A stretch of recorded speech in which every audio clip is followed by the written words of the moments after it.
Lawrence Peters, a 50-year-old man, was the proud owner of a thriving swimming pool supply company in the city of San Mateo in the Bay Area of Northern California. Known throughout the community for his business acumen, Lawrence was a devoted husband of 20 years to his wife Denise and a loving father to his Stanford student daughter, Jayla. He also adored his role as dog daddy to his beloved Shih Tzu, Richard Davies. Lawrence's aspirations revolved around expanding his business and providing a comfortable life for his family. September 2010 was a time of both innovation and tragedy for the residents of San Mateo. While Lawrence was planning to expand his business, the city was shaken by the San Bruno pipeline explosion, a disaster that gripped headlines and hearts alike. It was a stark reminder of life's unpredictability, echoing the unforeseen calamity that would soon befall Lawrence himself.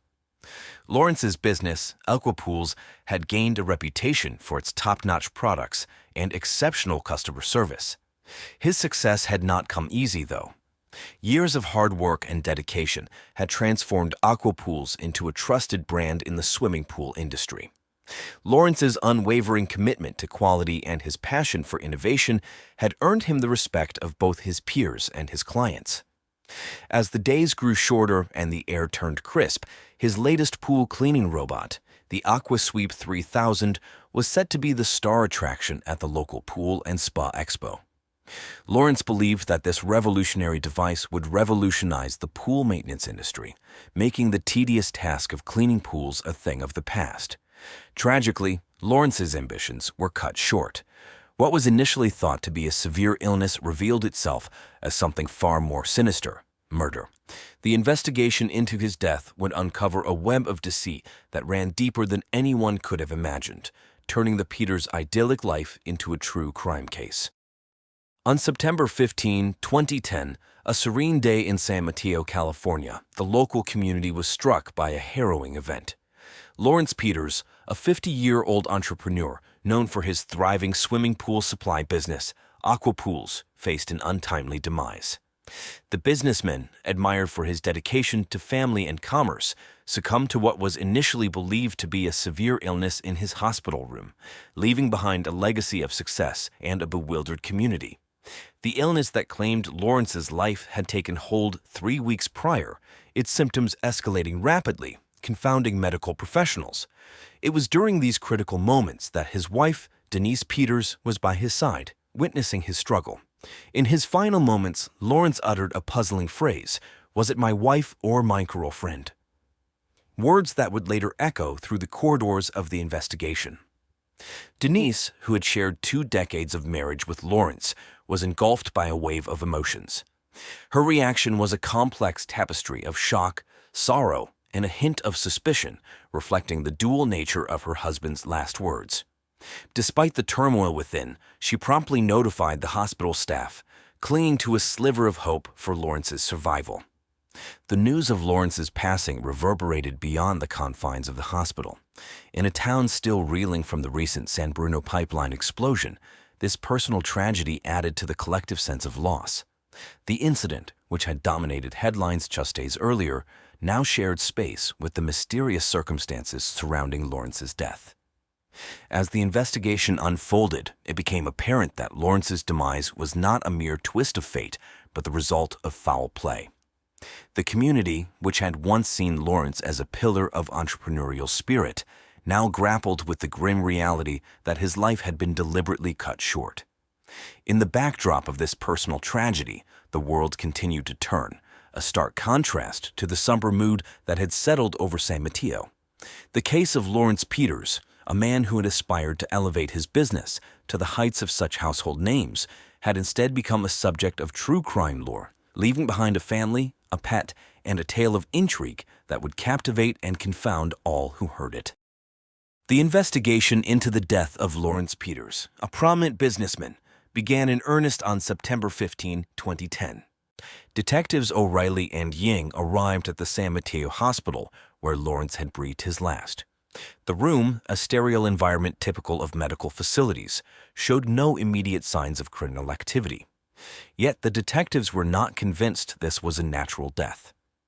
As they combed through the room, the detectives took note of every detail: the IV stand, the beeping monitors now silent, and the personal effects that seemed untouched. They collected samples, knowing that the smallest clue could be the key to solving the case. The initial medical reports were vague, but toxicology would later confirm their suspicions. Lawrence had been poisoned. The question of who could commit such a heinous act loomed large. Lawrence was a well-respected figure, his company Aqua Dynamics a known name in the South Bay area. He was a family man with a wife and a daughter, and even his pet Shih Tzu, Richard Davies, who was a beloved fixture in his life. Detectives O'Reilly and Ying faced a daunting task. They needed to piece together Lawrence's final weeks, scrutinize his personal and professional relationships, and construct a timeline that could lead them to the perpetrator. The community watched, waited, and wondered who among them could be responsible for such a betrayal. As the investigation unfolded, the detectives would find themselves delving into a complex web of deceit, where business rivalries and personal vendettas blurred the lines between friend and foe. The case of Lawrence Peters was not just a local crime story. It was a narrative that would capture the attention of true crime enthusiasts. In Lawrence Peters' murder, all eyes turned to his wife, Denise Peters, as the prime suspect. At the age of 52, Denise managed a vegan bookstore in downtown San Mateo, California. She was not just Lawrence's wife, but as a published author of a popular young adult sci-fi novel, Althea and the Federation of Light, Denise was a figure of cultural significance in her own right. The police interrogated Denise with a sense of urgency, trying to uncover any possible motive for the murder. As they delved into her background, they discovered that Denise and Lawrence had been married for 20 years, seemingly living a life of wedded bliss. However, beneath the surface, there were whispers of marital discord. According to the American Center for Family Relationships, 85% of married Americans have cheated on their spouse, and Denise was no different. They discovered that Denise had been having an affair with a local businessman, Jamie Trevelyan. Jamie, an 85-year-old entrepreneur who owned a chain of successful coffee shops in the Bay Area, was known for his charismatic personality and connections within the community. The police believed that this affair could be the key to understanding the motive behind Lawrence's murder. As the investigation unfolded, the detectives uncovered a series of sexually explicit text messages exchanged between Denise and Jamie during the weeks leading up to Lawrence's death. These messages hinted at a strained relationship between Denise and her husband, with discussions about leaving Lawrence and starting a new life together. The detectives also discovered that Denise had taken out a life insurance policy on Lawrence just a few months before his death, raising further suspicions. To gather more evidence, the police interviewed friends, family, and employees of both Denise and Lawrence. They discovered that Lawrence had found out about the affair before his illness and confronted Denise about it. This revelation had caused significant tension in their marriage, leading many to believe that Denise had a motive to eliminate Lawrence. As the investigation continued, the police sought to corroborate Denise's alibi during the time of Lawrence's death. They reviewed surveillance footage from the hospital and interviewed hospital staff who had interacted with Denise during that period. However, there were no solid leads or evidence to conclusively prove or disprove her involvement in the crime. As the detectives delved deeper, they considered every possibility. Was a crime of passion a result of a love triangle hinted at by Lawrence's cryptic last words?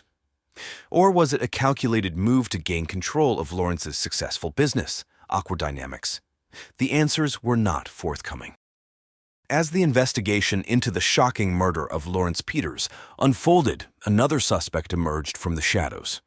Dr. Francesca Lualhati, a 39-year-old doctor at the hospital where Lawrence had met his untimely demise, became the focus of intense scrutiny. The revelation that Dr. Lualhati was Lawrence's secret girlfriend sent shockwaves through the community and added a new layer of complexity to the case. Dr. Lualhati was a respected physician, known for her dedication and expertise in the field of internal medicine. She had been working at San Mateo Hospital for 5 years, earning the trust and admiration of her colleagues.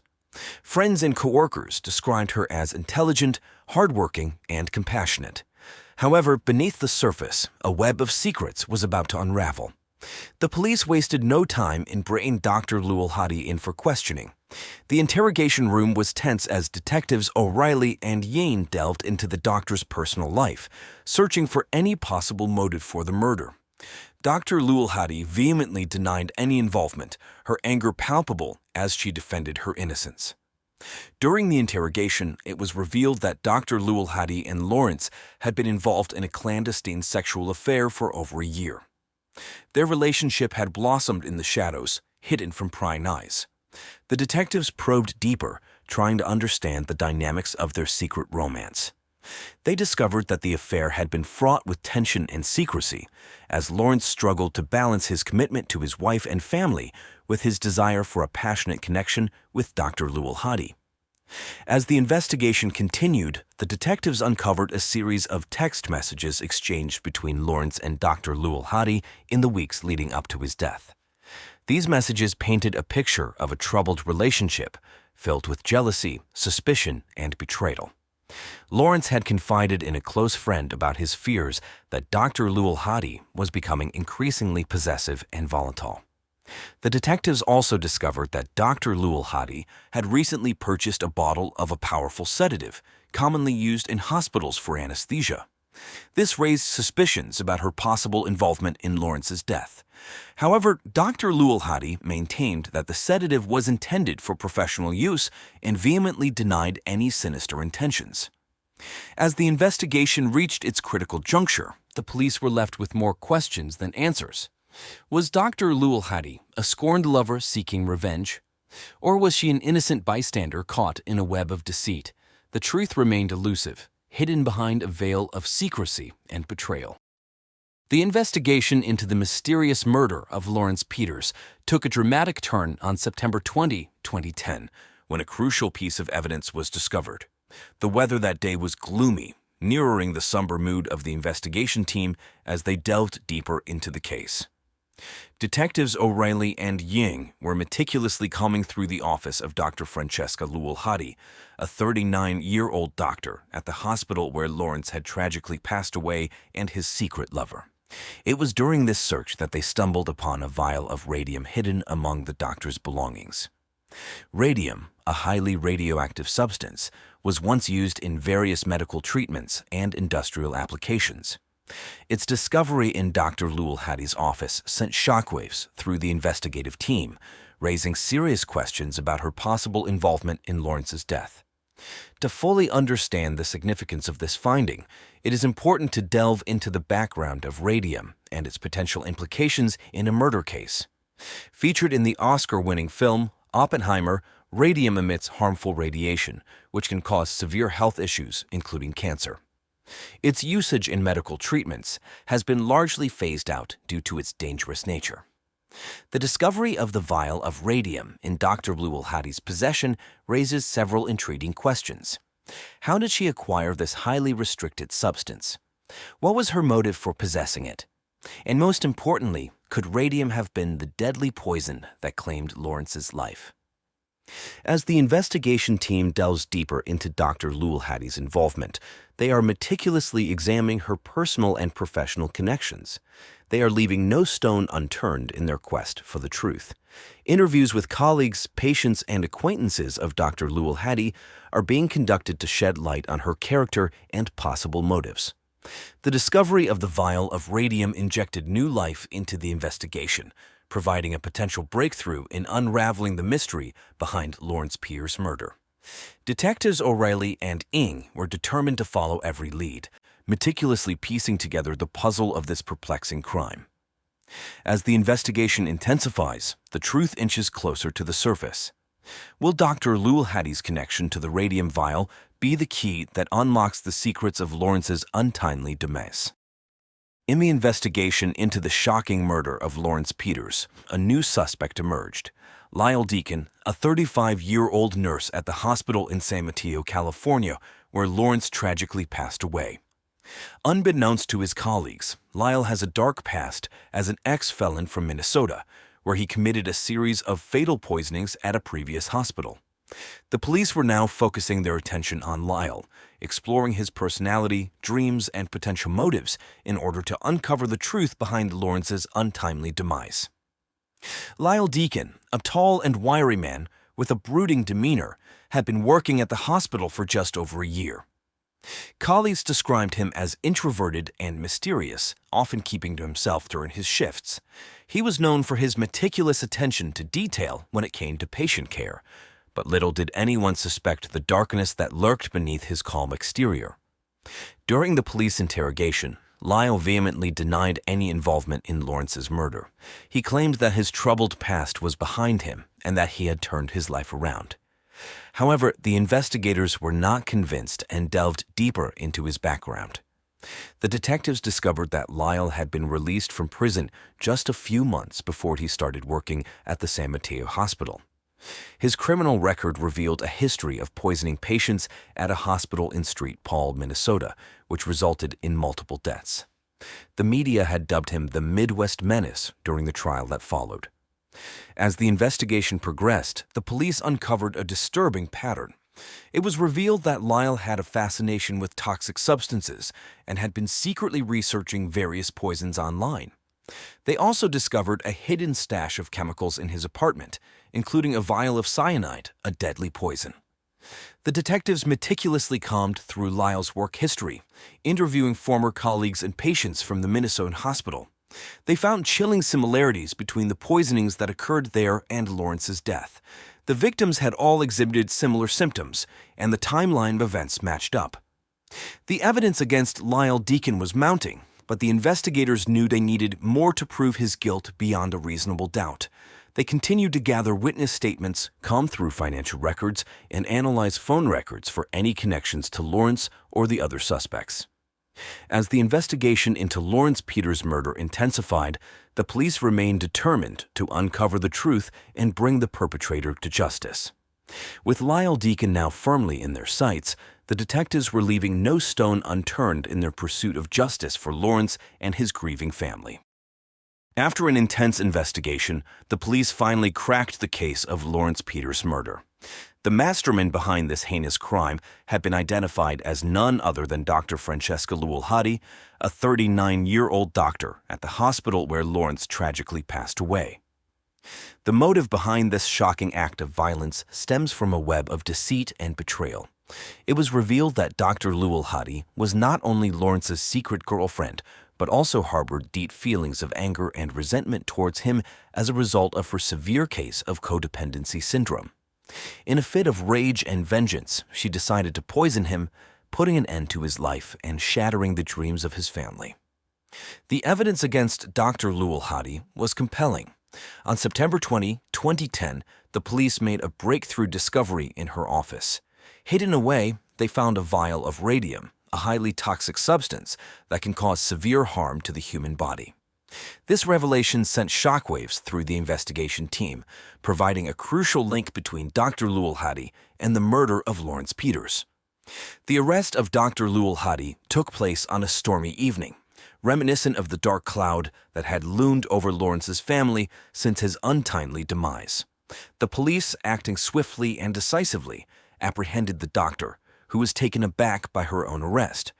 The moment was captured by the local news vans of KGO and KNTV, with cameras flashing and reporters clamoring for the latest details on this sensational case. As the news of Dr. Lualhati's arrest spread, Lawrence's family experienced a mix of relief and grief. Relief that the person responsible for their loved one's murder had been brought to justice, but also grief for the loss they had suffered. Their lives will never be the same, but at least they found solace in knowing the truth about what happened to Lawrence. This shocking crime and its subsequent investigation served as a reminder that even in seemingly ordinary lives, dark secrets can lurk, leading to tragic consequences. The story of Lawrence Peters' murder will forever be etched in the annals of true crime, a cautionary tale of betrayal and the pursuit of justice. The trial that followed the shocking murder of Lawrence Peters in September 2010 was a gripping courtroom drama that captivated many true crime geeks in the Bay Area. Dr. Francesca Lualhati, the mastermind behind Lawrence's untimely demise, faced the consequences of her heinous act as the prosecution presented a compelling case against her. Prosecutor Bertram Holbert-Toole, a seasoned legal expert known for his meticulous approach, skillfully outlined the motive behind the murder. He painted a picture of a woman consumed by anger and betrayal, seeking revenge against a man she once loved. With the help of expert witnesses and compelling evidence, Holbert Toole established a strong case against Dr. Lewel Hadi. Defense attorney Lisa Betchworth, known for her tenacity and ability to create doubt, fought tooth and nail to establish reasonable doubt. Betchworth questioned the credibility of the evidence, pointing out potential flaws in the investigation. She argued that the vial of radium found in Dr. Lewel Hadi's office could have been planted by someone else with malicious intent. Despite her efforts, the weight of the evidence against Dr. Lewel Hadi proved too substantial to overcome. Throughout the trial, Lawrence's grieving family sat in the courtroom, seeking justice for their beloved husband and father. Their emotions ran high as they listened to the testimonies and examined the evidence. The pain of their loss was palpable as they clung to the hope that justice would be served. The trial lasted for weeks, with the media closely following. News outlets such as the San Mateo Tribune and the local TV station Channel 7 News provided daily updates on the proceedings. The courtroom was packed with reporters eager to capture every moment of the trial for the public. After careful consideration of the evidence presented by both sides, the jury deliberated for several days. On a tense afternoon, the verdict was delivered. Dr. Francesca Lewel Hadi was found guilty of the murder of Lawrence Peters. The courtroom erupted in a mix of relief and grief as Lawrence's family finally received the justice they had longed for. The sentencing that followed left a lasting impact on both the murderer and the victims' families. Judge Lee Thornburg, known for her no-nonsense approach to justice, handed down a sentence of life imprisonment without the possibility of parole. The courtroom fell silent as the weight of the sentence sank in, leaving Dr. Lewel Hadi with no chance of redemption. The trial of Dr. Francesca Lewel Hadi and the subsequent verdict and sentencing marked the end of a tragic chapter in the lives of Lawrence Peters' family. The nation watched as justice was served, and debates about the adequacy of the punishment and the concept of justice raged on. After the dramatic conclusion of the trial, the lives of all those involved took a significant turn. Denise Peters, Lawrence's wife, was faced with the harsh reality of her husband's infidelity and the pain of losing him. She sought solace in the support of her close-knit community in San Mateo, California, who rallied around her during this difficult time. Dr. Francesca Lewel Hadi, the mastermind behind Lawrence's murder, faced the consequences of her actions. She was sentenced to serve time in the California State Women's Prison, where she would spend her days reflecting on the choices that led her down a dark path. Lawrence's family and friends slowly began to heal, finding solace in the cherished memories they had of him. They organized a memorial service to celebrate his life and honor his legacy. The service took place at the Stanford Memorial Church, a place Lawrence held dear to his heart. Friends and family shared heartfelt stories and anecdotes, reminiscing about his kindness, generosity, and love for his family. In the months following the trial, Denise made the difficult decision to sell Lawrence's swimming pool supply company. She wanted to start anew and create a different future for herself and her daughter. In the years that followed, Lawrence's family and friends slowly rebuilt their lives. They found solace in the memories they shared and the knowledge that justice had been served. While the pain of losing Lawrence would never fully fade, they were determined to honor his memory by living their lives to the fullest and cherishing the time they had together. And so concludes the tragic tale of Lawrence Peters, a man whose dying words sparked a murder investigation that unraveled a web of secrets and betrayal. Join us next time as we delve into another captivating true crime case. Stay tuned for more episodes of True Crime Case Files, where we uncover the darkest mysteries. This is the story of a beloved teacher's tragic end, and how her husband's jealous obsession turned deadly. Dr. Vivian Severn was 42 years old. She lived in Fort Collins, Colorado, with her husband, Robert Severn. She was an English professor at a local college and known for her charismatic and engaging teaching style. Vivian was especially passionate about British interwar literature and was a noted expert in the field. She loved her job and was popular among her students, often inviting them to her home overnight to help them with their assignments. Vivian was married to Robert Severn, who owned a chain of laundromats called Clean Spin, which was popular with the local students. Their marriage, however, had been strained recently due to rumors of Vivian's infidelities. Despite this, they had been married for 15 years and shared many happy memories together. Robert, 45, was known for his upright behavior and attention to detail. He was reserved and private, often keeping to himself. Outside of work, Vivian enjoyed hiking in the nearby Rocky Mountain National Park and was an active leader of the Fort Collins Book Club. She had a wide circle of friends and was known for her lively personality and infectious laugh. Vivian's was writing a 700-page book called From Brightest Head to Lehman, interwar literature's role in historical erotic fiction, combining her love for teaching and research. In the days leading up to her death, Vivian was busy grading final papers and preparing for the summer semester while also finishing up her book. She was also planning a hiking trip with her friends to celebrate the end of the school year. Her colleagues noticed that she seemed excited and full of energy, looking forward to the break. She had recently posted on Facebook about a new book she was reading and shared photos from a hiking trip on Instagram. Vivian's students admired her dedication and passion. She often invited them to her office for extra help and encouraged them to discuss their ideas and opinions freely. Her office was filled with books, papers, and photos from her travels, reflecting her love for literature and adventure of all kinds. Vivian's life was full of promise, but beneath the surface, there were tensions and secrets that would soon lead to a tragic end. Her story is a reminder of how even the most seemingly perfect lives can be shattered by jealousy and obsession. On the morning of May 15, 2019, the sun had just risen over Fort Collins, casting a warm glow on the college campus. At around 7:30 a.m., Hank Murphy, a janitor at the college, began his routine cleaning rounds. Hank was a familiar face to everyone on campus, known for his friendly demeanor and dedication to keeping the building spotless. As Hank entered the English department, he noticed that Dr. Vivian Severn's office door was slightly ajar. This was unusual, as Vivian was typically meticulous about locking her door. Curious and concerned, Hank knocked gently but received no response. He pushed the door open and was met with a sight that would haunt him forever. Vivian was slumped over her desk, her body motionless. There were 2 visible gunshot wounds, and blood had cooled around her. Papers and books were scattered across the desk, some stained with blood. The room was eerily silent. Hank's heart raced as he took in the scene. He stumbled backward, nearly dropping his cleaning supplies. After a few seconds of shock, he regained his composure and rushed to the nearest phone to call campus security. His hands trembled as he dialed the number, and his voice shook as he reported the discovery. The campus security officer on duty immediately dispatched a team to Dr. Severn's office and called the local police. Within minutes, the wail of sirens could be heard approaching the campus. When the police arrived, they found Hank sitting on a bench outside the building, his face pale and his eyes wide with shock. The lead investigator approached him, taking note of his distressed state. Hank recounted his discovery, his voice still shaking. He described finding Vivian slumped over the desk with blood all around, and how he had immediately called for help. The news of Dr. Severn's death spread quickly across the campus.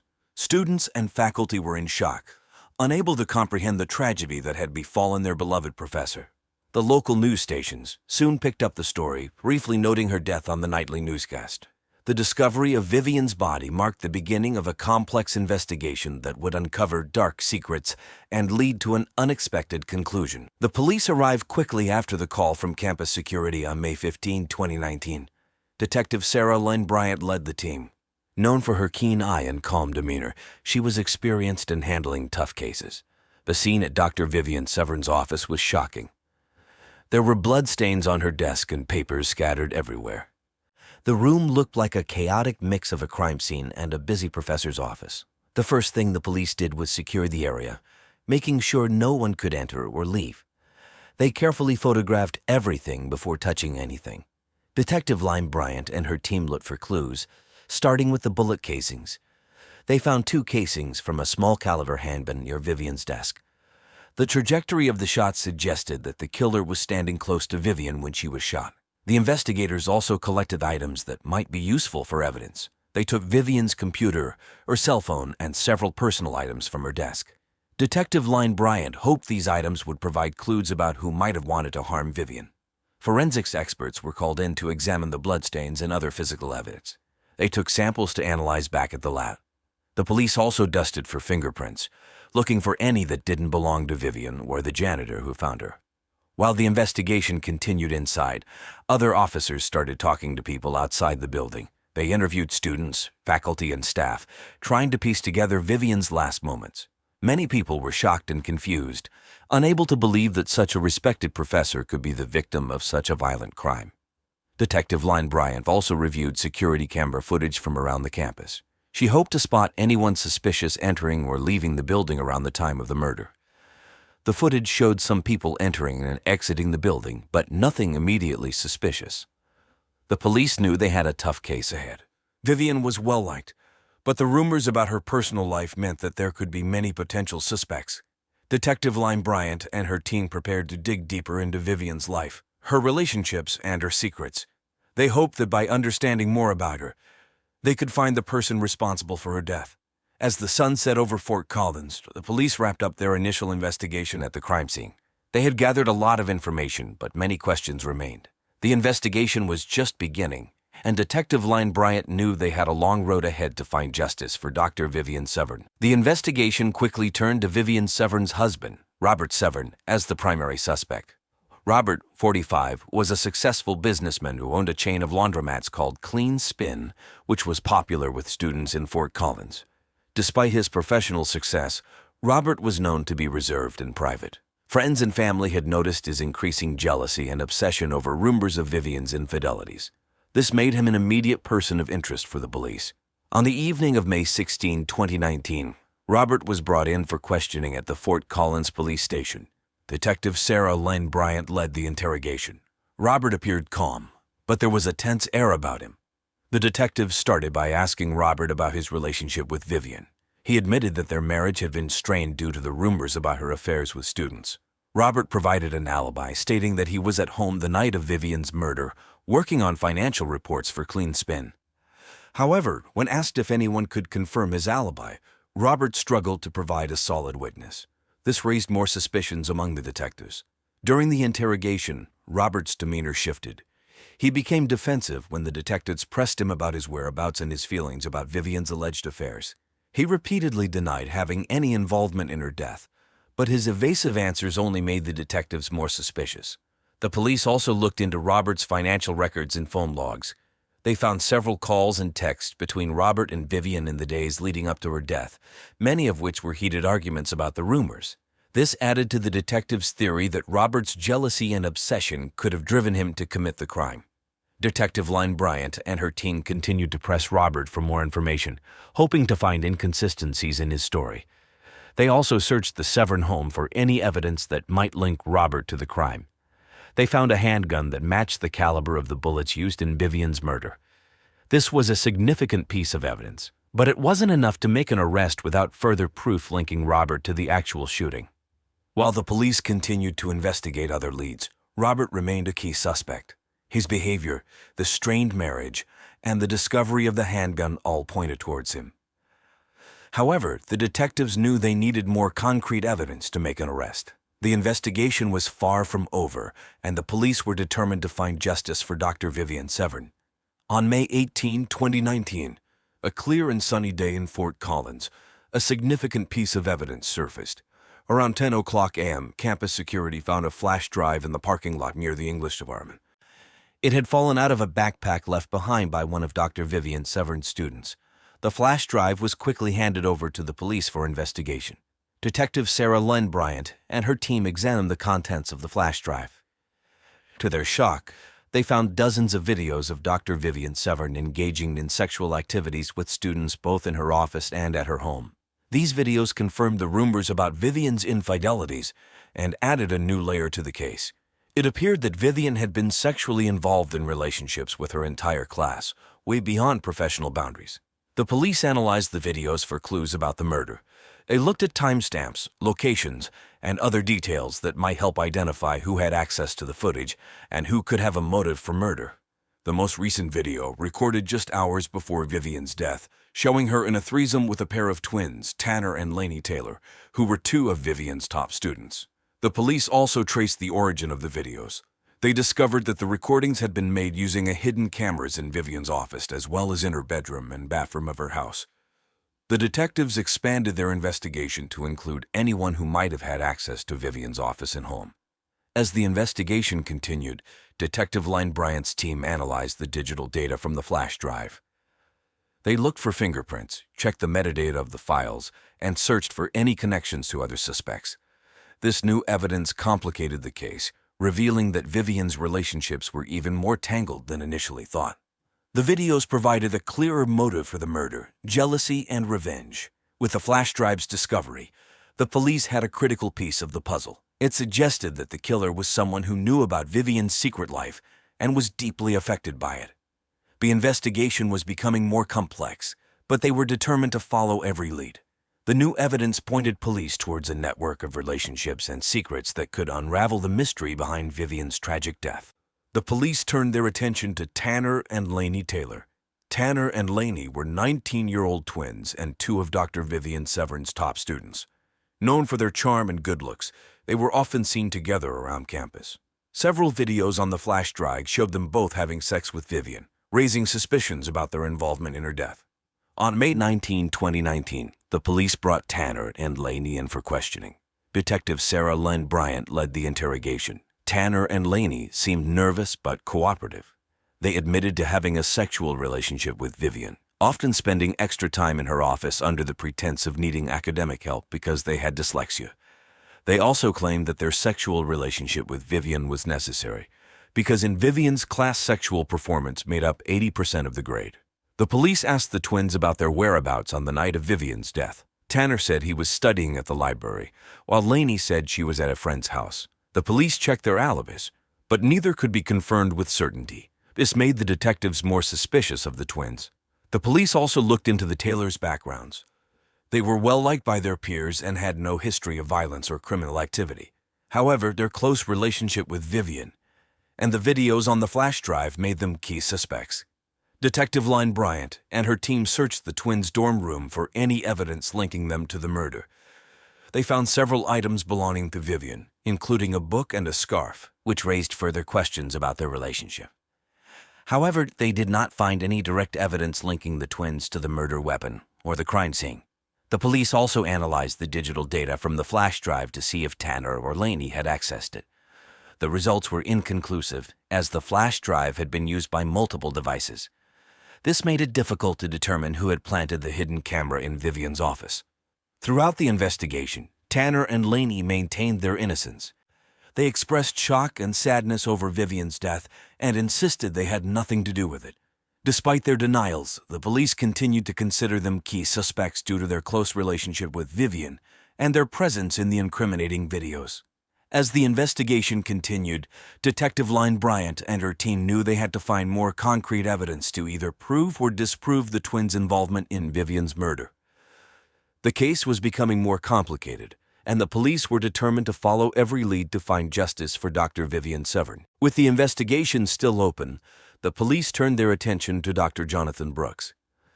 Dr. Brooks was a 50-year-old professor specializing in ancient Phoenician history.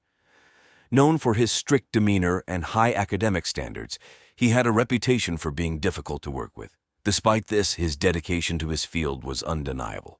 There were rumors of a professional rivalry between Jonathan and Vivian, and some even suggested they had once been romantically involved.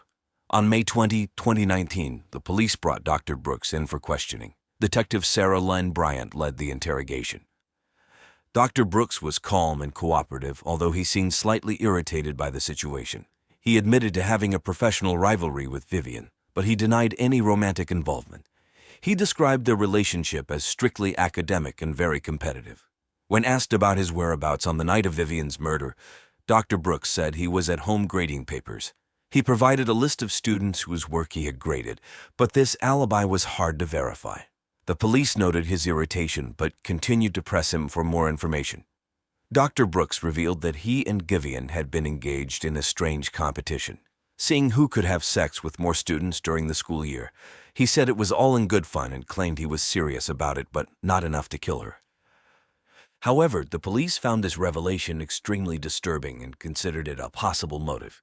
If, as he said, Vivian had won the competition shortly before her death, it could have created tension between them. The police also searched Dr. Brooks' office and home for any evidence linking him to the murder. They found several personal items belonging to Vivian, including a pen and a notebook.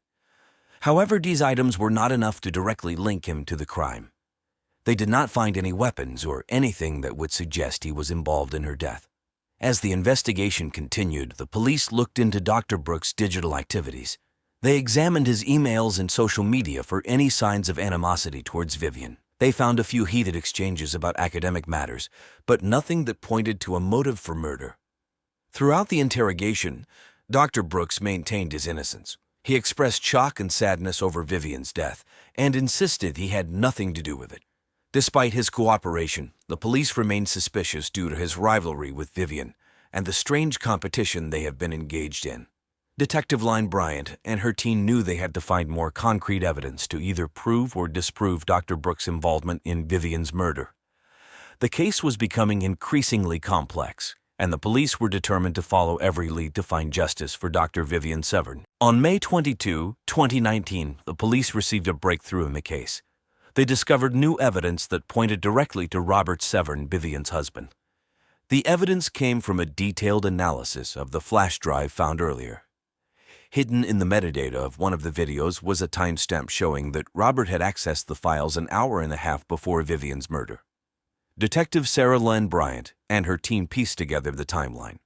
Robert's obsession with Vivian's affairs had reached a boiling point. He found out about the sexual relationships with all of her students and felt humiliated and betrayed. The night of the murder, he traveled to Vivian's office to confront her. In a fit of rage, he shot her twice with a handgun he took from their home. The police had enough evidence to arrest Robert. On the morning of May 23, 2019, they arrived at his house. Robert was in the living room, looking anxious. When the police told him he was under arrest for the murder of his wife, he did not resist. He seemed resigned, as if he had been expecting this moment. Robert's arrest shocked the community. Vivian's colleagues and students were stunned to learn that her husband was the killer. Many had suspected him, but the confirmation was still hard to accept. The Severn family was devastated. They had hoped that Robert was innocent and were now grappling with the reality of his actions. During the interrogation, Robert confessed to the crime. He explained how he had been driven to madness by Vivian's betrayals. He couldn't stand the thought of her having sex with all of her students, and in a moment of uncontrollable anger, he killed her. Robert's confession was detailed and left no doubt about his guilt. Vivian's family had mixed reactions to Robert's arrest. They were relieved that the killer had been caught, but the pain of losing Vivian was still fresh. They struggled with the idea that someone so close to her could have committed such a horrific act. The community of Fort Collins also reacted with a mix of relief and sadness. Many people gathered to support Vivian's family during this difficult time. The police wrapped up the investigation. Having found the murderer, they have followed every lead and piece of evidence to bring justice for Dr. Vivian Severn. The case was closed, but the impact of the tragedy would linger in the hearts of those who knew her. As Robert awaited trial, the town of Fort Collins began to heal. The community came together to remember Vivian's contributions and the positive impact she had on her students and colleagues. Her legacy would live on, even as they dealt with the painful truth about her death. In January 2022, delayed by the COVID-19 pandemic, the trial of Robert Severn finally began at the Larimer County Courthouse in Fort Collins, Colorado. The courtroom was packed with media, family members, and curious locals. The prosecution was led by District Attorney and Bay Area transplant Tabitha Quasimodo, known for her meticulous approach and determination to seek justice. Quasimodo presented a strong case against Robert, detailing his motive, opportunity, and the digital evidence that linked him to Vivian's murder. Quasimodo argued that Robert's jealousy and obsession with Vivian's infidelities drove him to commit the crime.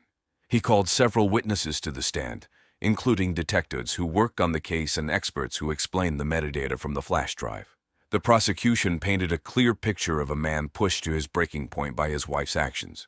The defense was handled by Robert's attorney, Lisa Martin, a 38-year-old with a reputation for being a tough and clever lawyer. Martin argued that Robert had been under immense emotional stress and had not acted with premeditation. She tried to cast doubt on the reliability of the digital evidence and suggested that someone else could have planted it to frame Robert. Throughout the trial, Vivian's family watched with heavy hearts. They were torn between their love for Robert and their need for justice for Vivian. The emotional toll was evident as they listened to the graphic details of the case and the arguments from both sides. The trial lasted for 3 weeks with intense media coverage and daily updates in local newspapers and on news channels like NBC and CNN. On February 4, 2022, the jury reached a verdict. The courtroom was silent as the foreperson announced that Robert Severn was found guilty of first-degree murder. The judge sentenced him to life in prison without the possibility of parole. The verdict brought a mix of relief and sorrow to Vivian's family. They were glad that justice had been served, but devastated by the loss of both Vivian and Robert. The community of Fort Collins reacted with a sense of closure. Many felt that the trial had revealed the deep complexities and dark secrets behind Vivian's seemingly perfect life. The case had sparked conversations about relationships, mental health, and the pressures faced by individuals in both personal and professional spheres. In the weeks following the verdict, Vivian's friends and colleagues held a memorial service to honor her memory. They focused on her contributions to the academic community and her positive impact on her students. The service was a reminder of the bright, dedicated person she was, despite the tragic circumstances of her death. As Robert began his life sentence, the Severn family struggled to move forward. The trial had taken a toll on everyone involved, but they hoped to find some peace in knowing that justice had been served for Vivian. After Robert Severn was sentenced to life in prison in February 2022, life slowly began to return to normal in Fort Collins. The community, shaken by the tragic events, started to heal. Dr. Vivian Severn's family faced the difficult task of moving on without her. They continued to honor her memory by setting up a scholarship fund for students studying literature, ensuring her legacy lived on. Vivian's colleagues at the university found it hard to return to their daily routines. Many of them attended counseling sessions to cope with the loss and the shocking revelations of the case. The English department, where Vivian had taught, dedicated a reading room in her name and worked together to finish and publish her book, From Brideshead to Lehman, interwar literature's role in historical erotic fiction. Robert Severn began serving his life sentence in the Colorado State Penitentiary. He spent his days in solitary confinement, reflecting on his actions. The media coverage of the trial and his imprisonment continued to follow him, but over time, public interest waned. His friends and remaining family members visited him occasionally, but the visits became less frequent as the months passed. Tanner and Lainey Taylor, the students involved in the scandal, struggled with the aftermath of the trial. They faced backlash from their peers and the community. Despite their involvement being revealed, they tried to continue their studies. Both received counseling to help them deal with the trauma and the intense scrutiny they faced. Over time, they managed to rebuild their lives, but the events left a lasting impact on them. Dr. Jonathan Brooks, who had been a suspect in the investigation, returned to his teaching position. Although cleared of any wrongdoing in Vivian's murder, his reputation had taken a hit. He focused on his work, distancing himself from the scandal as much as possible. His colleagues were supportive, but the shadow of the events lingered. Detective Sarah Lynn Bryant and her team were commended for their work in solving the case. They continued to serve the Fort Collins community, using the experience to handle future cases with even greater care and precision. The department implemented new training programs to better handle sensitive cases involving personal relationships and digital evidence. The Fort Collins community, though scared by the events, grew closer. People became more aware of the pressures and mental health issues faced by those around them. Local organizations and schools started offering more support services, aiming to prevent such tragedies in the future. The tragic death of Dr. Vivian Severn revealed a complex web of secrets and lies, ultimately driven by jealousy and obsession. Gina Aurelio Ander was a 32-year-old pediatric nurse who lived in Richmond, Virginia. She worked at St. Mary's Hospital, where she was known for her kindness and dedication to her young patients. Gina was loved by everyone who knew her. She had a warm smile and a gentle touch that made children feel better, even when they were very sick. Gina lived in a cozy suburban neighborhood with her husband, David, and their 2 children, Delta, aged 7, and Spirit, aged 5. The family was often seen at local events, like the annual Greek festival or enjoying weekends at Belle Isle. Gina was also a member of the Richmond Runners Club and participated in community events like the Ucrops Monument Avenue 10K. She had a deep passion for health and fitness. Gina enjoyed morning runs and yoga. Every day, she would start with a smoothie from Jamba Juice before heading out for her jog. Her friends and colleagues often saw her as a role model for living a balanced and healthy life. Gina's favorite smoothie was the Green Goodness, packed with kale, spinach, and a hint of apple juice. Gina grew up in Richmond and went to John Marshall High School. She later attended Virginia Commonwealth University, where she studied nursing. She was known for being an excellent student, always eager to learn.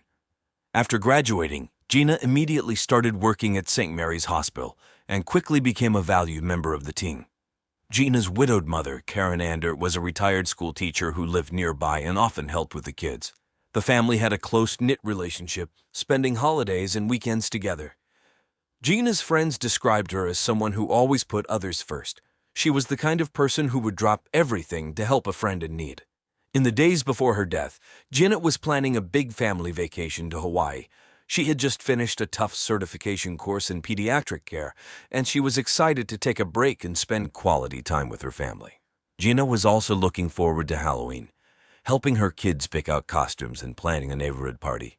Gina's dreams included opening her own pediatric clinic one day. She wanted to create a place where children could receive not only medical care but also emotional support. She often talked about her ideas with her colleagues and was actively working on a business plan. Her sudden death was a shock to everyone who knew her, leaving a huge void in the community and her family. Gina Aurelio Ander was a bright light whose life was tragically cut short. On the morning of September 12, 2014, the weather in Richmond, Virginia was mild and sunny.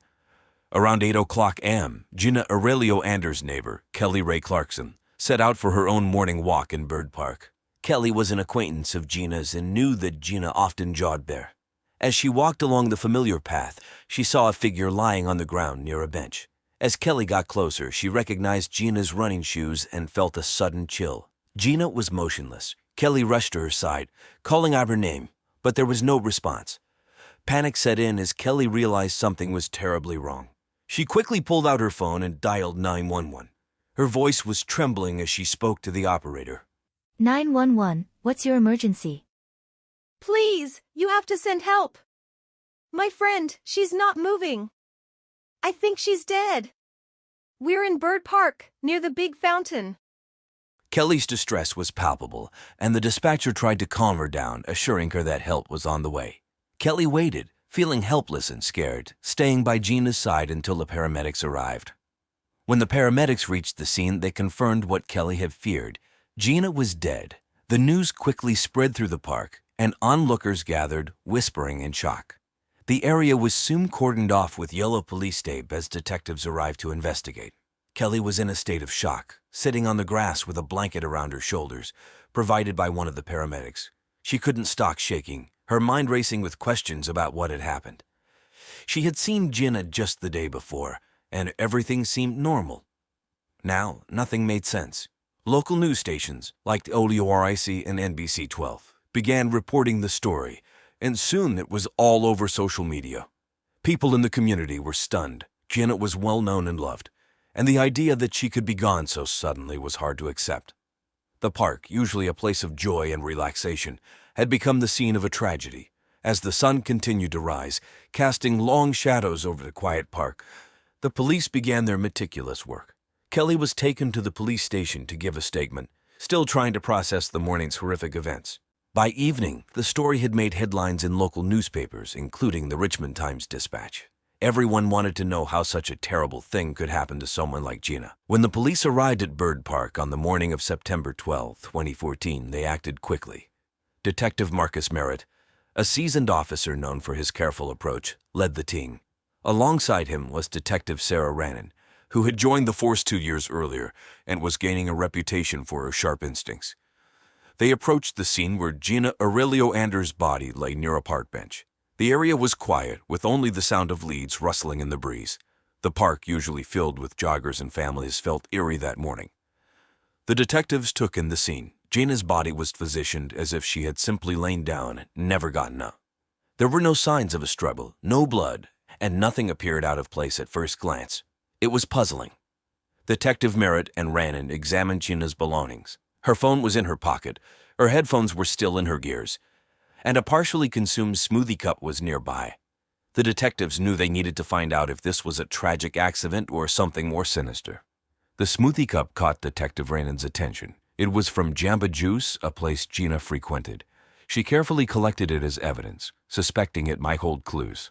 Meanwhile, forensic experts arrived and began their detailed work, using tools like UV lights and special chemicals to search for any hidden evidence. As the investigation progressed, the detectives learned that Gina had been poisoned. The autopsy revealed she had ingested a lethal dose of digitalis, a toxin from the foxglove plant, which had been mixed into her smoothie. This revelation shifted the case from a mysterious death to a clear case of murder. The police worked methodically, interviewing park visitors and checking security cameras in the area. They hoped to find someone who had seen Gina that morning or noticed anything unusual. Detective Merritt and Rainin kept a close eye on the investigation, ensuring no detail was overlooked. They visited the Jamba Juice where Gina had bought her smoothie, talking to employees and reviewing surveillance footage from the store. The crime scene investigation was thorough. The detectives pieced together Gina's final hours, from purchasing her smoothie to her last moments in the park. The careful collection of evidence and witness testimonies would become crucial in solving the case and bringing Gina's killer to justice. By the end of the day, the park had returned to its usual calm, but the echoes of the morning's tragedy lingered. The community was left in shock, grappling with the loss of a beloved nurse and mother. The police, now armed with vital clues, were determined to find the person responsible for Gina's death. David Aurelio, aged 41, was Gina's husband and a state senator from Harrisonburg, Virginia. Known for his charm and polished public image, David had a darker side that few people saw. Financial troubles and the stress of his demanding job had put a significant strain on his marriage to Gina. The police brought David in for questioning on September 13, 2014. The interrogation room was stark, with a simple table and chairs, a far cry from the luxurious settings David was used to. Detective Marcus Merritt and Detective Sarah Rainin conducted the interview. David sat across from them, appearing calm and collected, but there was a tension in the air. Mr. Aurelio, can you tell us where you were on the morning of September 12th? I was at my office, preparing for a meeting. I got there early, around 7:30 a.m. The detectives knew that his office was in downtown Richmond, a considerable distance from Bird Park. They needed to verify his alibi. Did anyone see you there? Can anyone confirm your whereabouts? Yes, my assistant, Ruby. She can confirm I was there. As the interrogation continued, the detectives noticed that David maintained a controlled demeanor. But there were moments when his frustration peeked through. When asked about his relationship with Gina, David's facade briefly cracked. Our marriage was challenging lately. But I love Gina. I would never hurt her. However, the detectives had discovered that David was under immense financial pressure. He had made bad investments and was heavily in debt. These financial troubles had driven a wedge between him and Gina. The detectives also found out about a large life insurance policy David had taken out on Gina, raising further suspicions. Mr. Aurelio, did you know about the life insurance policy on your wife? Yes, but that's not uncommon. It's for our children's future, in case anything happened to her. The detectives weren't convinced. They pressed on, asking about his recent financial activities and any conflicts with Gina. David's answers were increasingly terse, and his calm demeanor began to crack under the pressure. David's controlled responses and the significant life insurance policy made him a prime suspect. The detectives left the interrogation room with more questions than answers, but were determined to uncover the truth. David's financial desperation and strained marriage painted a grim picture. As the investigation continued, the police searched David's financial records and phone logs, looking for any clues that could connect him to Gina's murder. The pieces of the puzzle were starting to come together, but the detectives knew they needed more evidence to make a solid case. The spotlight was firmly on David Aurelio, and the community watched closely as the investigation into Gina's tragic death unfolded. Karen Ander, age 58, was Gina's mother and a retired school teacher. She had a very close relationship with her daughter and often helped care for Gina's children, Delta and Spirit. Despite her nurturing personality, Karen had a complicated and strained relationship with Gina's husband, David. She often criticized him for how he treated Gina. On September 14, 2014, the police brought Karen in for questioning. Detective Marcus Merritt and Detective Sarah Rainin conducted the interview in a quiet room at the police station. Karen appeared anxious and tired, her eyes red from crying. Mrs. Andor, can you tell us about your relationship with David? David and I have never gotten along. He's always been so controlling and demanding. Gina deserved better. The detectives knew they needed to dig deeper. They had discovered a secret that Karen had kept hidden for years. Mrs. Andor, we have reason to believe that you and David were involved in an affair. Yes, it's true. It started 5 years ago. It was a terrible mistake. I knew it was wrong, but he threatened to ruin my relationship with Gina if I didn't comply. The detectives exchanged glances. This revelation added a new layer of complexity to the case. Karen's involvement with David could be seen as a motive, but her admission also pointed towards David's manipulative behavior. Why didn't you come forward earlier? I was ashamed. I didn't want to lose my daughter. I didn't know what to do. Karen's emotional state was clear. She was torn between her guilt and her love for Gina. The detectives pressed on, asking about the morning of Gina's death. "Where were you on September 12th?" Detective Merritt asked. I was at home. I didn't see Gina that morning. I heard about her death from the news. It was like my worst nightmare came true. The detectives noted her responses and the genuine anguish in her voice. Karen's confession about the affair with David complicated the investigation, but they still needed more evidence to determine her exact role.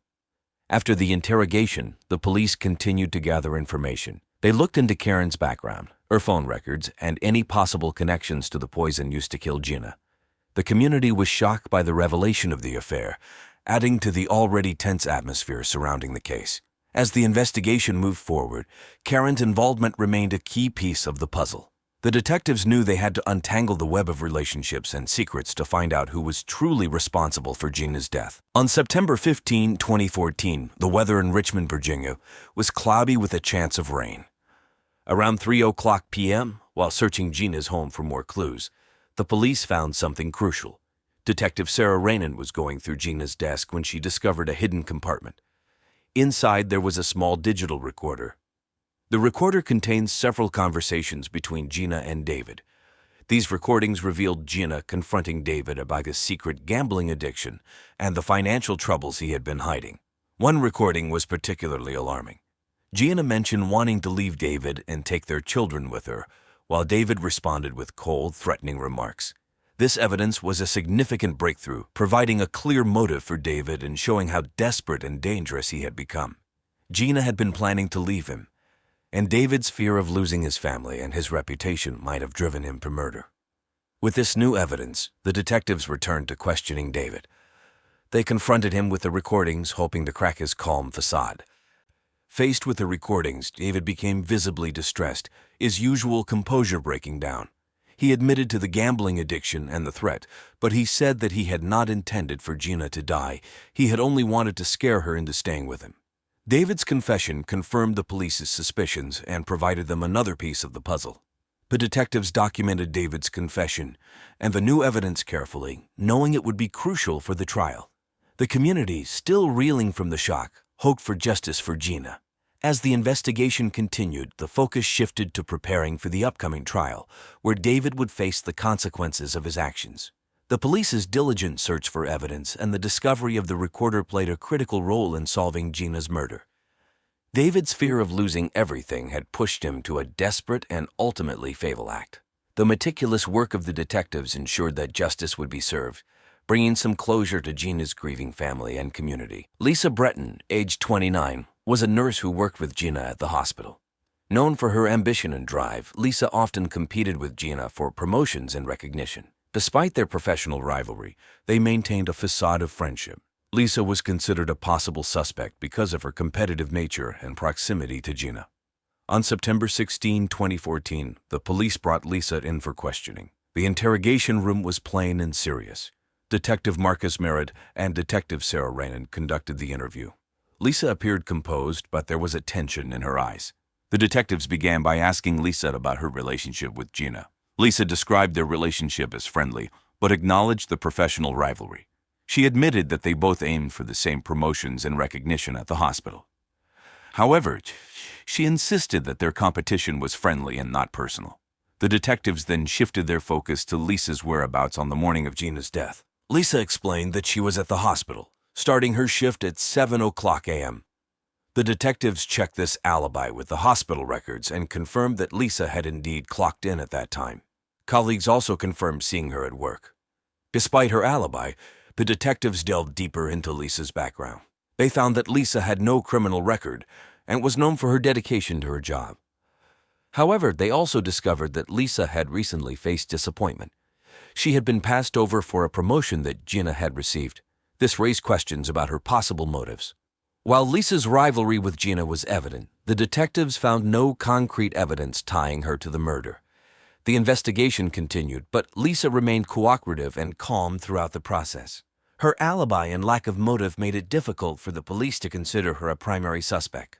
As the investigation progressed, the focus shifted back to the more likely suspects. Lisa's involvement seemed less probable given her strong alibi and lack of motive.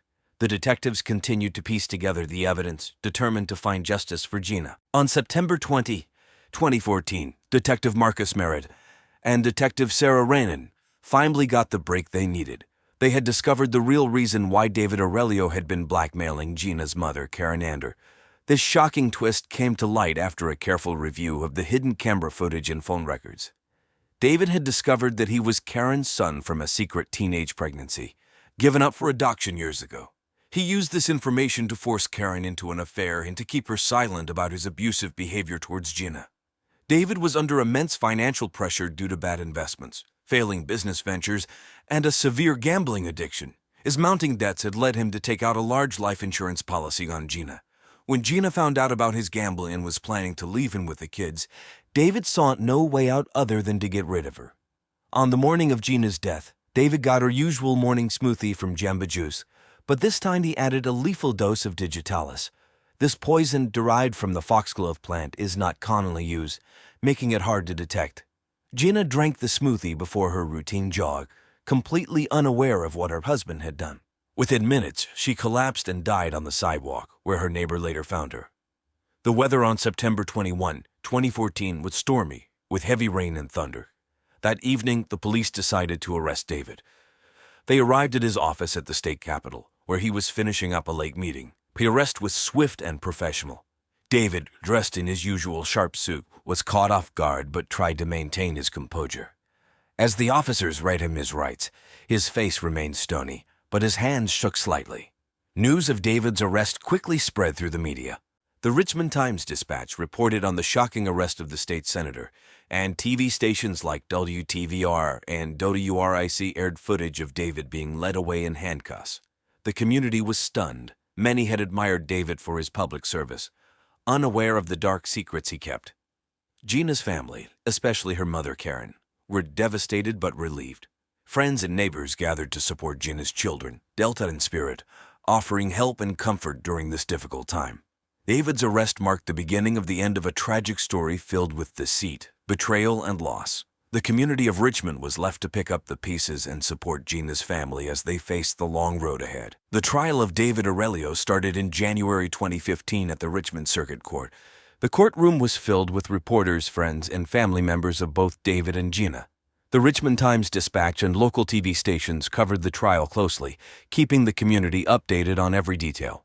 The prosecution was led by Richard Huckley, a 50-year-old attorney known for his dedication to justice. Huckley was determined to prove that David had planned and executed the murder of his wife, Gina. He presented the recordings found on the hidden camera, which showed David's violent temper and threats towards Gina. Huckley also highlighted the life insurance policy and David's gambling debts as motives. On the other side, the defense attorney, Julia Indio, was 45 years old and known for her calm and sharp legal skills. She argued that the evidence was circumstantial and that David was being framed. Indio pointed out that there were no witnesses to David actually poisoning Gina and tried to cast doubt on the reliability of the evidence. Gina's family sat through the trial with heavy hearts. Her mother, Karen Ander, was often seen wiping away tears, while Gina's children, Delta and Spirit, were too young to understand the full extent of what was happening, but were deeply affected by the loss of their mother. After weeks of testimony and deliberation, the jury found David Aurelio guilty of first-degree murder. The courtroom was silent as the verdict was read. David showed no emotion, but his hands trembled slightly. The judge sentenced him to 20 years in prison with the possibility of parole in 5 years. The community of Richmond had mixed reactions. Some felt the sentence was just beyond the cruelty of the crime, while others were shocked that a state senator could commit such an act. Gina's friends and family felt a sense of justice, but also a deep sadness that nothing could bring Gina back. Reporters from the Richmond Times-Dispatch and local news stations interviewed people outside the courthouse. Many expressed relief that justice was served, but also concern for Gina's children, who would grow up without their parents. The trial's outcome affected everyone involved. Karen Anders struggled with the dual betrayal of losing her daughter and discovering her son's true nature. Gina's colleagues at the hospital remembered her dedication and kindness, setting up a scholarship in her name to help future nurses. David's trial and conviction brought some closure to the community, but the impact of his actions would be felt for years to come. After the trial, life in Richmond, Virginia, slowly returned to a semblance of normalcy. For Gina Aurelio Anders' family and friends, however, the scars left by her tragic death would take much longer to heal. David Aurelio's conviction brought a sense of closure to Gina's loved ones. They found solace in knowing that justice had been served for Gina, even as they grappled with the pain of her absence.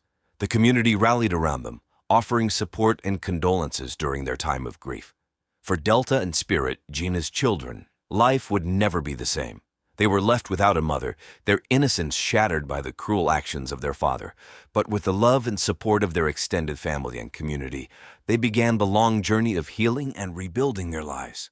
As for Karen Anders, Gina's mother, the trial marked the end of a nightmare. David's blackmail had been a heavy burden to bear, but with David behind bars, she could finally breathe a sigh of relief. She found solace in knowing that she had helped bring her daughter's killer to justice. For Detective Marcus Merritt and Detective Sarah Rannon, the trial was a bittersweet victory. They had worked tirelessly to unravel the truth behind Gina's murder, and seeing David Aurelio behind bars was a testament to their dedication and perseverance. But they knew that their work was far from over. There were other cases to solve, other families seeking closure, and they were determined to continue fighting for justice. Though Gina Aurelio Anders was gone, her spirit lived on in the hearts of those who loved her. And as the community stood together, united in grief and remembrance, they vowed never to forget the woman who had touched so many lives. Sam Mitchell was a 54-year-old man living in Santa Clarita, California. He owned a pest control company called Mitchell Pest Solutions, which was well known in the community. Sam was known for his bright personality and his love for 19th-century Western art. He often visited local art galleries and attended art shows, where he was a familiar face. Sam lived in a nice suburban house with his wife, Danielle Peters Mitchell. They had been married for 22 years. Danielle was 46 years old and worked as an accountant. Their marriage had its ups and downs, mainly because Sam was very private about his personal life, even with his wife. Despite the issues and rumors of Sam cheating, Danielle was always loyal to Sam. Sam was known for being kind and generous. He often donated to local charities and supported community events. People in the neighborhood liked him a lot. He had a large circle of friends who admired him for his cheerful and friendly nature. Sam had a dream of expanding his business and opening new branches in other cities. He also wanted to buy a new piece of art for his collection. Just a few days before his death, he was excited about a business deal and was planning to attend an auction of Western art in Fort Worth, Texas. On October 10, 2021, Sam spent the day meeting with clients and planning his next business moves. That evening, he had dinner with his wife and their two college-age kids at a popular restaurant in Santa Clarita called the Old Spaghetti Factory. They talked about their future and their plans for the holidays. Sam seemed happy and was looking forward to the upcoming weeks. Sam Mitchell was a successful businessman, a loving husband and father, and a beloved member of his community. He had big dreams and a bright future ahead of him, which made his tragic death even more heartbreaking. On the morning of October 15, 2021, at around 8 o'clock a.m., Samuel Sam Mitchell's body was discovered by his longtime friend and business associate, Mark Stevenson. Mark had known Sam for over 10 years and often stopped by his house to discuss business matters.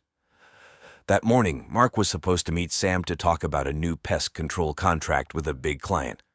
Mark arrived at Sam's suburban house in Santa Clarita, which was located on Oakwood Avenue, a quiet street. When Sam did not answer the door, Mark found it strange. He knew Sam was always punctual and never missed a meeting. After knocking several times without any response, Mark decided to use the spare key Sam had given him for emergencies. As Mark entered the house, he immediately felt something was wrong. The house was unusually quiet. Mark called out Sam's name but got no reply. He walked into the living room, where he found a scene that would haunt him forever. Sam was lying on the floor in a pool of blood. There were clear signs of a violent struggle, with furniture overturned and blood splattered on the walls. Sam had multiple stab wounds, and it was clear he had fought hard before he died. Mark was in shock. His hands trembled as he pulled out his phone to call 911. The emergency operator answered, and Mark, struggling to keep his voice steady, explained what he had found. The operator instructed him to stay on the line and wait for the police and paramedics to arrive. Mark felt a mix of fear, sadness, and disbelief. He couldn't understand how something so horrible could happen to his friend. While waiting for the authorities, Mark tried to compose himself. He checked to see if there were any signs of life in Sam, but it was clear that he was gone. Mark sat on the couch, looking around the room and trying to make sense of the chaos. He noticed Sam's favorite painting on the wall, a piece of 19th century Western art, now stained with blood. The police and paramedics arrived within minutes. Mark met them at the door and led them to the living room. The paramedics confirmed that Sam was dead, and the police began securing the crime scene. Mark gave his statement to police. His detailed account would later be crucial in the investigation that followed. The police arrived at Sam Mitchell's house quickly after Mark Stevenson called 911 on the morning of October 15, 2021. Detective Tara Howard, known for her keen eye for detail, led the investigation. She was accompanied by her partner, Detective Mike Ramirez, who was also experienced in handling serious crimes. As they entered the suburban house on Oakwood Avenue, they were met with a gruesome scene. The living room was in disarray, with furniture overturned and blood splattered on the walls and floor. Sam's body lay in the middle of the room, surrounded by evidence of a violent struggle. The detectives knew they had a challenging case ahead. Detective Howard and Ramirez began by examining the crime scene. The first thing they noticed was the multiple stab wounds on Sam's body. It was clear he had fought hard for his life. Near the body, they found the murder weapon, a large kitchen knife, covered in blood. They carefully collected it as evidence, making sure not to disturb any potential fingerprints.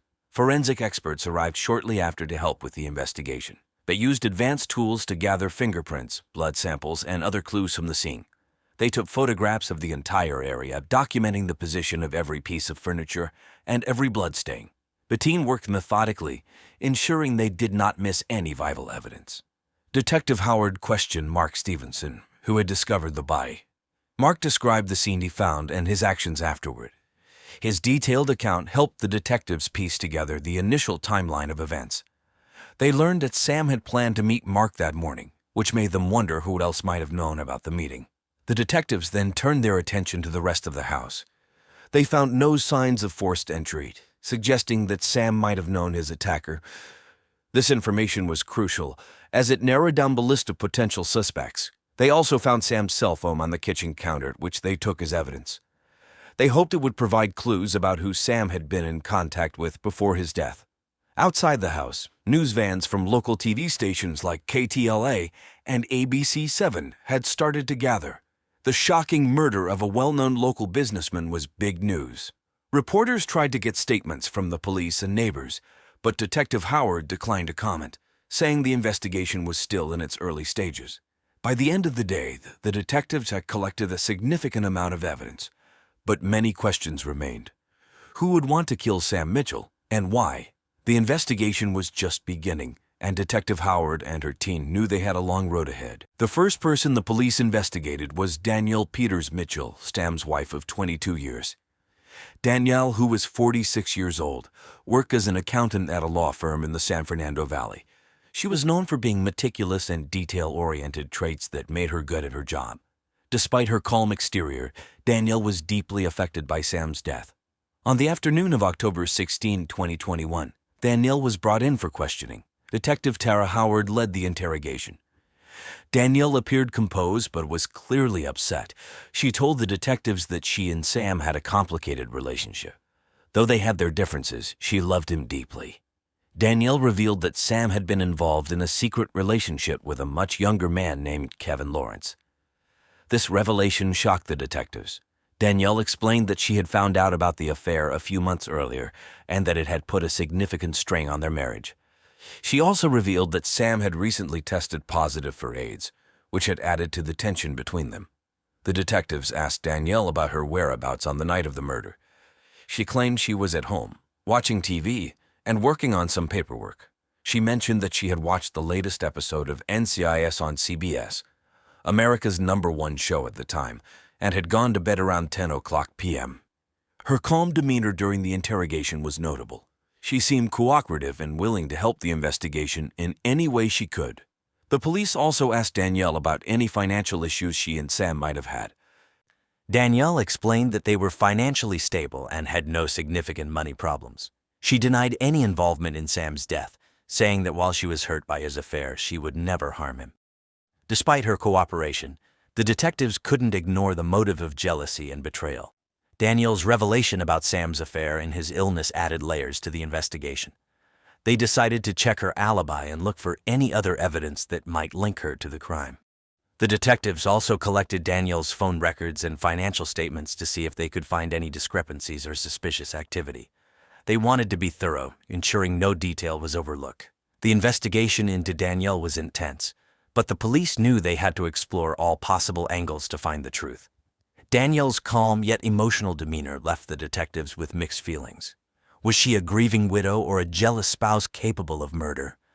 The investigation continued as the detectives searched for answers. Next, the police turned their attention to Kevin Lawrence, the man named by Danielle as Sam's lover. Kevin was a 21-year-old struggling artist living in West Hollywood. He had moved to California from a small town in Iowa, hoping to make a name for himself in the art world. To support himself, he worked as a jailer. This was how he met Sam Mitchell. On October 17, 2021, Kevin was brought in for questioning at the Santa Clarita Police Station. Detective Mike Ramirez led the interrogation, wanting to understand Kevin's relationship with Sam. Kevin was visibly nervous but cooperative. He admitted to having an affair with Sam and said they had been seeing each other for about a year. Kevin described Sam as kind and supportive. Sam had helped him financially on several occasions, came for his art supplies and rent. Despite their significant age difference, Kevin felt a strong connection to Sam. He claimed he loved Sam and that their relationship was worth more than the financial support Sam gave to him. However, he was also aware of the strain their relationship put on Sam's marriage to Danielle. The detectives asked Kevin about his whereabouts on the night of the murder. Kevin stated that he was at his apartment, working on a new painting. He said he had ordered takeout from a local Chinese restaurant, Panda Express, and had spent the evening alone. The detectives noted his calm demeanor but were aware that Kevin had a lot to lose if the truth came out about his relationship with Sam. Police also discovered Kevin had been diagnosed with bipolar disorder, which sometimes made his emotions difficult to control. He insisted, however, that he would never harm Sam. Kevin's financial struggles and his reliance on Sam for support added a potential motive for the police to consider. To verify his alibi, the detectives collected Kevin's phone records and spoke to his neighbors. They wanted to see if anyone could confirm that Kevin had been at home that night. They also looked into Kevin's financial records to check if there had been any unusual transactions. Despite Kevin's cooperation, the police couldn't ignore the possibility that he might have had a role in Sam's death. His relationship with Sam and his financial dependency on him made him a person of interest. The detectives continued to investigate, looking for any evidence that could either confirm or disprove Kevin's involvement. Kevin's turbulent emotional state made him a complex figure in the investigation. The detectives knew they needed to dig deeper to understand his role in Sam's life, and possibly in his death. The third suspect in the investigation was Richard "Rick" Gallagher, a 45-year-old real estate developer. Rick was wealthy and ambitious, known for his ruthless business tactics. He had worked with Sam's pest control company on several projects, and their professional relationship had always been tense. However, there were rumors of a sexual connection between them as well. On October 18, 2021, the police brought Rick in for questioning. Detective Tara Howard took the lead. Rick was confident and composed, but there was a hint of nervousness in his eyes. He admitted that he and Sam had a complex relationship, both professionally and personally. Rick revealed that he and Sam had been lovers, something he had kept secret for fear of damaging his reputation. This was a shocking revelation for the detectives, adding another layer of intrigue to the case. Rick also disclosed that he had recently tested positive for AIDS, which he believed he had contracted from Sam. This news had devastated him, and he was struggling to come to terms with it. The detectives asked Rick about his whereabouts on the night of Sam's murder. Rick claimed he was at a business dinner at The Palm, a high-end steakhouse in the Brentwood area of Los Angeles. He provided the names of several colleagues who could confirm his alibi. The detectives made a note to follow up with these individuals. Rick's motive for the murder was clear. He was angry and felt betrayed by Sam. The detectives needed to determine if his anger had driven him to commit the crime. They checked Rick's financial records and phone logs, looking for any evidence of foul play. They also examined his interactions with Sam in the weeks leading up to the murder. Rick's behavior during the interrogation was mostly calm, but he became defensive when asked about his feelings toward Sam. He insisted that while he was hurt and angry, he would never resort to violence. He expressed his frustration over the situation and his desire to move on. The detectives left the interrogation room with more questions than answers. Rick's relationship with Sam and his recent diagnosis made him a prime suspect, but they needed solid evidence to link him to the crime. They decided to dig deeper into his background and his recent activities. Rick's ambitious nature and his feelings of betrayal made him a compelling figure in the investigation. The detectives knew they had to explore every angle to uncover the truth about Sam's murder. On October 20, 2021, a crucial piece of evidence emerged. It was a rainy Wednesday morning when the police received a call from a neighbor who lived a few houses down from Sam. The neighbor mentioned finding something suspicious in her backyard, a bloody shirt. Detectives Tara Howard and Mike Ramirez quickly arrived at Mrs. Green's house on Oakwood Avenue. They carefully collected the shirt, making sure to preserve any potential evidence. The shirt appeared to be a men's size, and the bloodstains suggested it had been worn during the murder. This new evidence was taken to the forensics lab for analysis. The detectives were eager to learn more about the shirt. They hoped it would contain DNA that could point them to the murderer. The forensics team worked swiftly, and within hours they had results. The blood on the shirt matched Sam Mitchell's blood type. More importantly, the DNA on the collar and sleeves provided a match to Danielle Peters Mitchell, Sam's wife.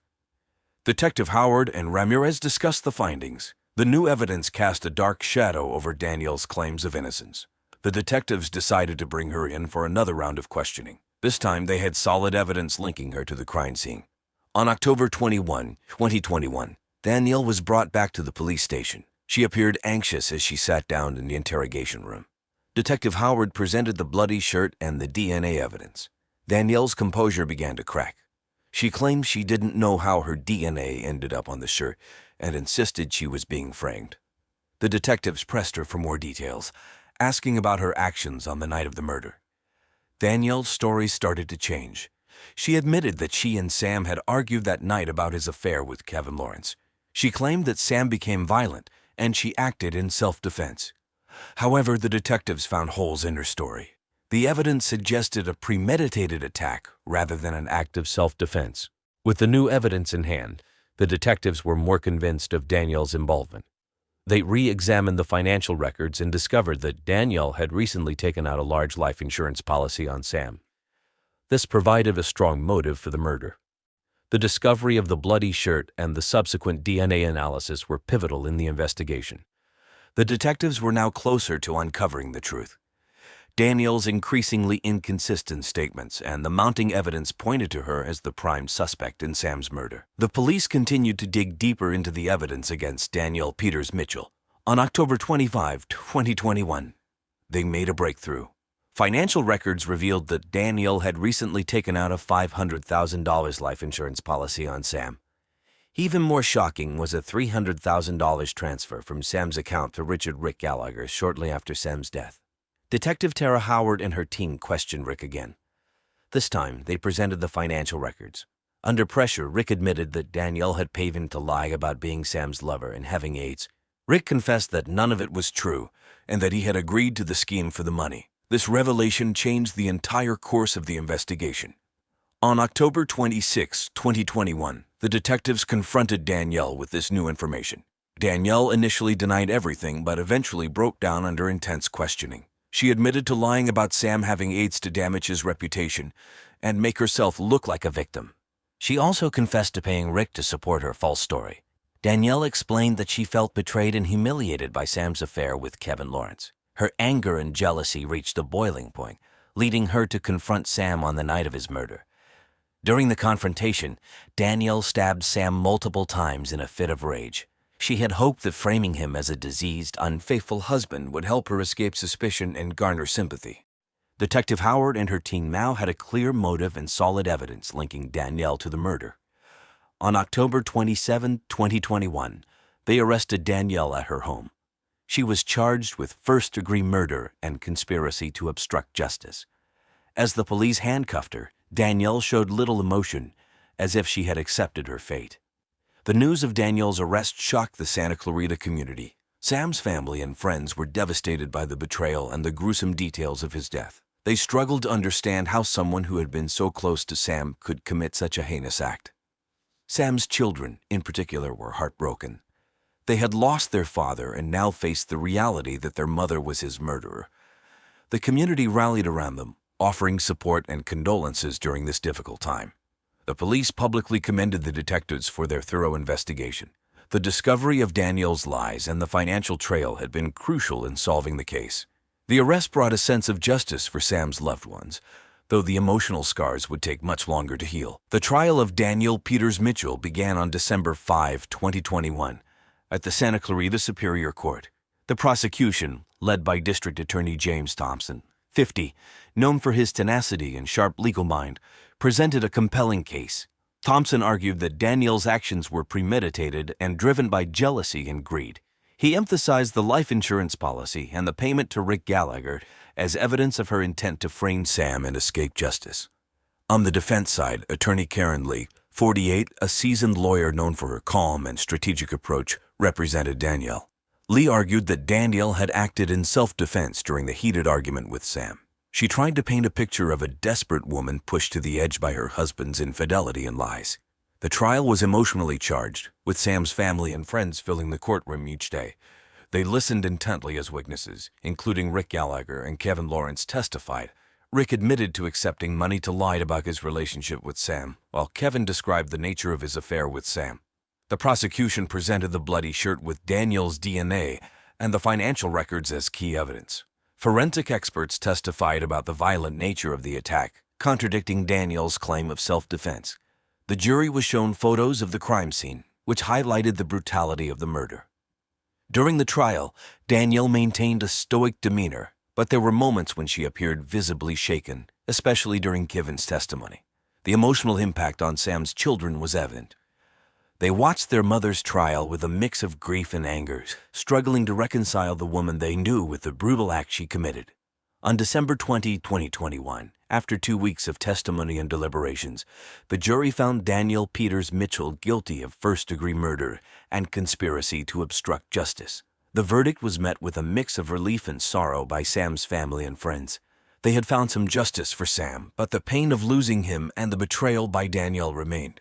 The judge sentenced Danielle to life in prison without the possibility of parole. She remarked on the calculated nature of the crime and the lengths Danielle went to cover her tracks. The sentencing brought a sense of closure, but the emotional wounds were still raw. Sam's family expressed gratitude for the support they received from the community and the relentless efforts of the police and prosecution. While justice was served, the scars of this tragic event would remain with them forever. After Danielle Peters Mitchell's sentencing, life slowly began to return to normal for those involved in Sam Mitchell's tragic murder case. For Sam's children, Emma and Jack, both in their early 20s, the road ahead was filled with challenges. They sought solace in their close-knit community of Santa Clarita, finding support from friends and neighbors who had rallied around them during the trial. Kevin Lawrence, the young artist whose relationship with Sam had been at the center of the investigation, tried to focus on his career. He continued to paint and exhibit his artwork in galleries across West Hollywood. The media attention had brought both opportunities and challenges, but Kevin remained determined to build a name for himself in the art world. Rick Gallagher, the real estate developer who had briefly become entangled in the case, retreated from public view. His reputation had taken a hit after admitting to accepting money from Danielle to lie about his relationship with Sam. Despite this setback, Rick continued to manage his business affairs quietly, keeping a low profile in Santa Clarita. As time passed, life in Santa Clarita gradually returned to normal. The leaves turned golden in the fall of 2021, and the community celebrated Halloween with pumpkin patches and haunted houses. The local news covered stories of resilience and hope, highlighting community events and initiatives aimed at healing and moving forward. For Sam's children and close friends, the memory of his kindness and generosity remained strong. They found comfort in remembering the good times they had shared with him, and in knowing that justice had been served. While the scars of Sam's murder would never fully heal, the community's support and resilience offered a glimmer of hope for the future. This concludes today's episode of True Crime Case Files. The story of Samuel "Sam" Mitchell is a stark reminder of how secrets and hidden emotions can lead to devastating consequences. Paul Barstow, a 36-year-old from Boulder, Colorado. He was a man who had found balance between his professional and personal life. He worked as a software engineer, a field where he was highly respected for his skills and reliability. His work was his passion, and he often spoke of his dream to develop a groundbreaking app called Lehman, named after the groundbreaking woman's writer that would change how people interacted sexually with technology. When he wasn't at his desk, Paul was an artist. He loved to paint landscapes, often drawing inspiration from the scenic views around Boulder, nestled at the foothills of the Rocky Mountains. Paul was a devoted father to his 2 young children from a previous marriage. Despite the challenges of being a single parent, he always made time for them. Paul's friends described him as calm, thoughtful, and dependable. He was the kind of person who stuck to routines, finding comfort in the predictability of his day-to-day life. In the days leading up to his death, Paul's life seemed normal on the surface, but those close to him noticed that he was increasingly troubled. His relationship with Angelica Barstow, his sister-in-law, had always been complicated. 5 years ago, they had started an affair in secret, which gave him a release from the pressures of his life, but it also filled him with guilt and unease. Paul was particularly concerned about the closeness Angelica continued to share with her husband, Jason, who ironically was also Paul's younger brother. Paul had been looking forward to a weekend trip he had planned with his children. He had rented a cabin near Est Park, hoping to spend some quality time away from the complications at home. He talked about visiting the Stanley Hotel, famous for inspiring Stephen King's The Shining, and maybe taking his kids on a ghost tour. But Paul would never make it to that trip. His life, filled with dreams of innovation and a love for nature, was about to come to a sudden, tragic end. On the night of June 5, 2017, Boulder was calm, with a soft breeze rustling through the trees. The city was settling into the warmth of summer, and most people were relaxing in their homes. At around 10:30 p.m., Jason Barstow, Paul's younger brother, arrived at Paul's house. He had been trying to reach Paul all day, but his calls and texts went unanswered for several days. Jason, known for his laid-back attitude, initially thought his brother might be out hiking or simply busy with the kids. But as the hours passed, he grew increasingly worried. When Jason arrived, he found the front door slightly ajar, which was unusual for Paul, who was always careful about home security. Jason hesitated for a moment before pushing the door open and stepping inside. The house was eerily quiet, the only sound being the ticking of a wall clock. Jason called out Paul's name, but there was no response.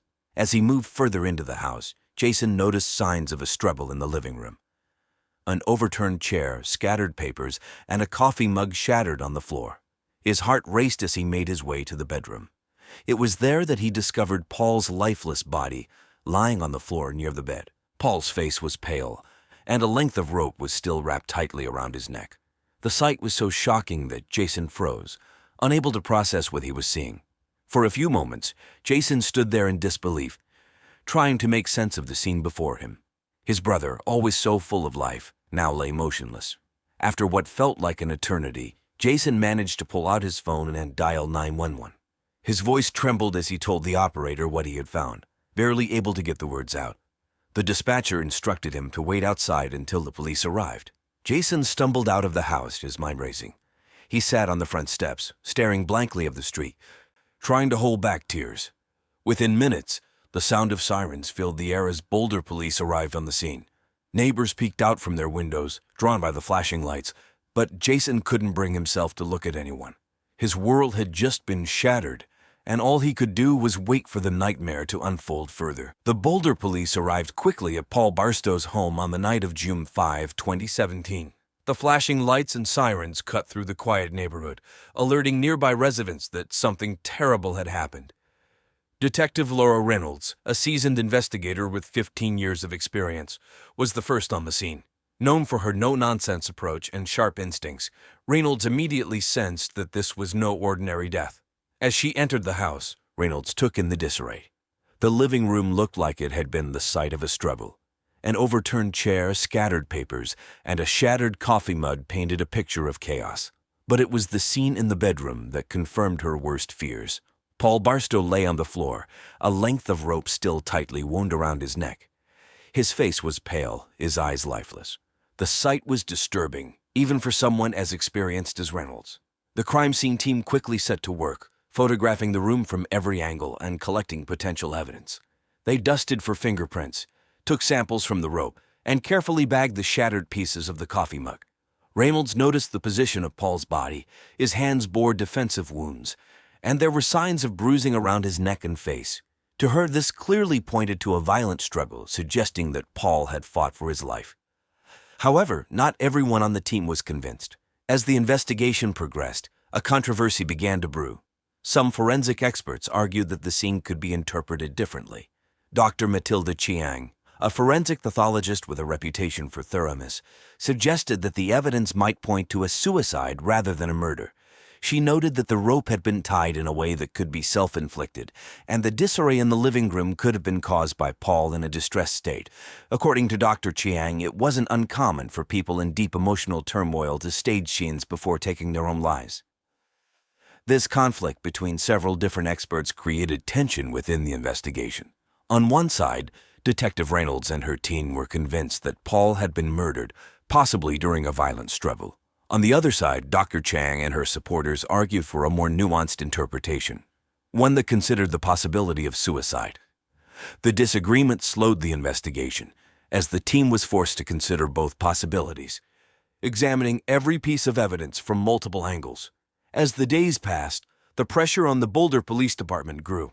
The media caught wind of the conflicting theories, with local outlets like the Denver Post, a newspaper renowned for its hard-hitting investigations, running stories that questioned whether the police were pursuing the right leads. The controversy only added to the anguish of Paul's family, who were desperate for answers. They wanted to know what had really happened to the man they loved, and they demanded that the police uncover the truth, whether it pointed to murder or suicide. Angelica Barstow, Paul's sister-in-law, quickly became the first person of interest in the investigation. At 34, Angelica was known in Boulder for her quirky personality. She ran a YouTube channel with almost 100,000 subscribers called Fairyworks, where she posted videos about her interactions with fairies and other spiritual beings. The channel had gained quite a lot of attention, including from newspapers and some online outlets, but mostly for the wrong reasons.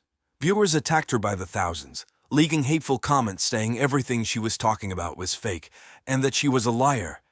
And by June 2017, the negativity had begun to take its toll on Angelica's mental health. Angelica's marriage to Jason Barstow, Paul's younger brother, had been rocky for years. Friends and neighbors had noticed their frequent public arguments, with Angelica often seen viciously berating Jason. On one occasion, she even forced him to strip in public and humiliate himself, yelling at him to declare that he was a loser. These incidents painted a picture of a woman on the verge of a nervous breakdown.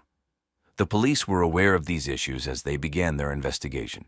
Detective Laura Reynolds, leading the case, focused on Angelica's possible motive. It was no secret that Angelica had felt trapped in her marriage, and her affair with Paul had provided her with an escape. The affair had been passionate and secretive, with several sexually explicit texts between Angelica and Paul found on Paul's phone. But as Paul began to pull away, possibly due to the increasing tension and fear in his life, Angelica's feelings of desperation and betrayal might have deepened. During her interrogation, Angelica was calm, almost detached. She admitted to the affair, but insisted that she had nothing to do with Paul's death. "The fairies told me he was pulling away," she told Detective Reynolds. "But Lady Luna Lovegood as my witness, I would never hurt him. I loved him." However, her demeanor struck Reynolds as strange, too composed, given the circumstances.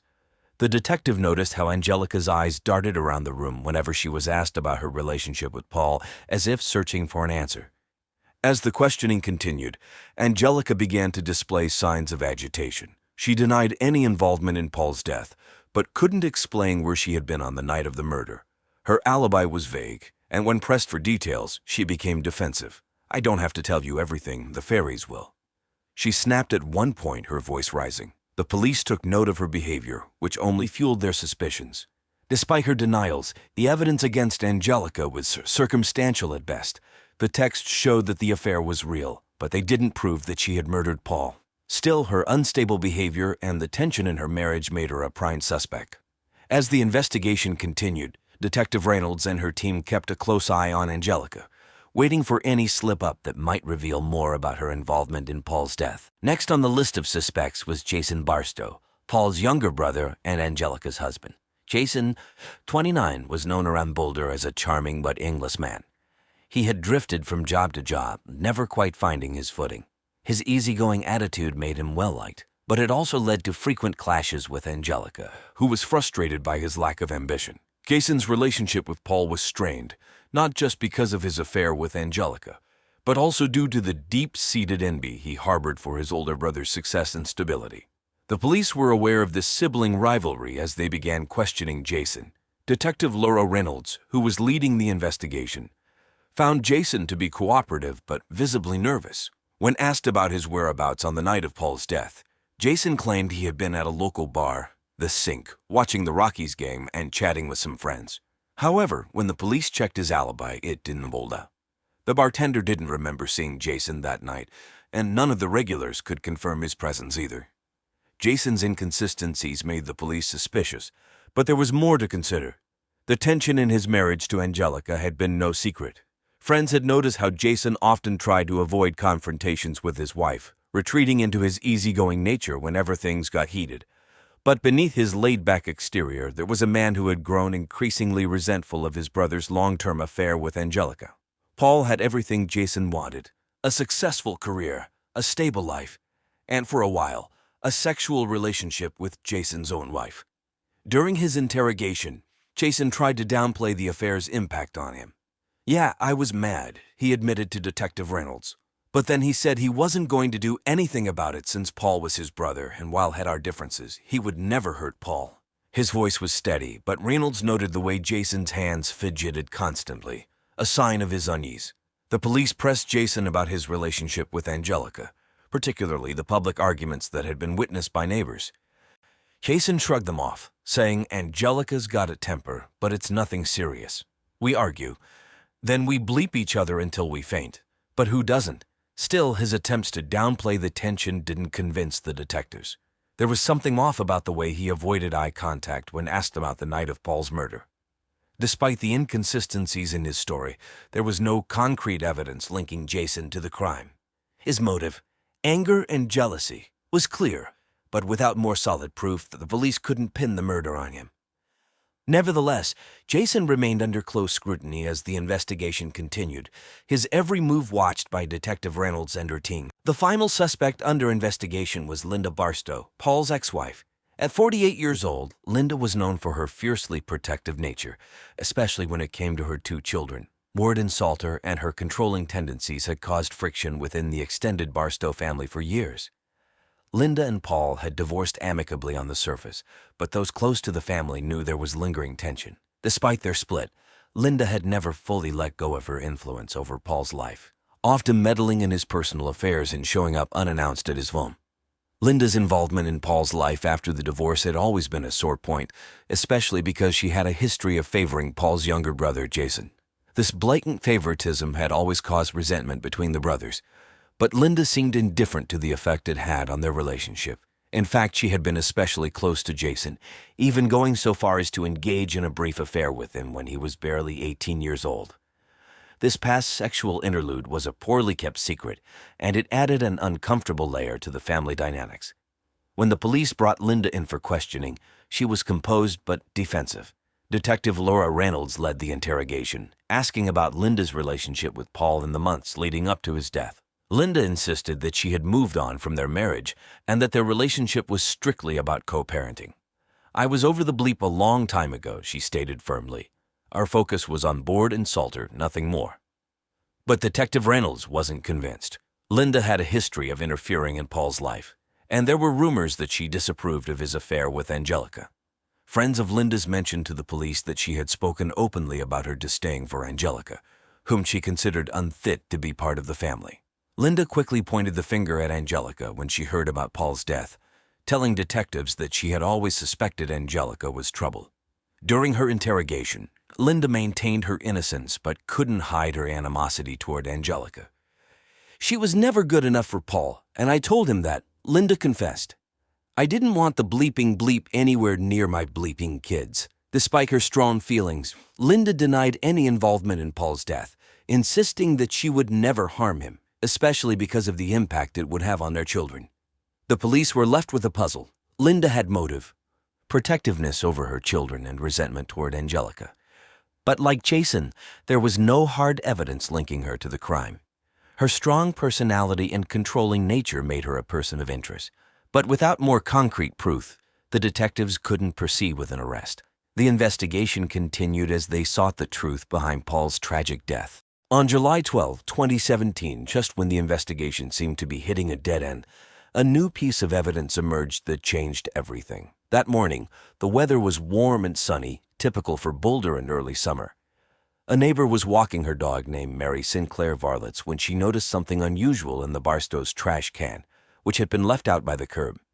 Being a bit nosy by nature, she peeked inside and saw what appeared to be a torn piece of fabric stained with blood.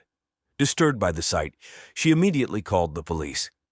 Detective Laura Reynolds and her team arrived quickly on the scene. They retrieved the fabric, which was identified as a piece of shirt, frayed at the ends, and soaked in what was confirmed to be Paul Barstow's blood. This discovery was significant.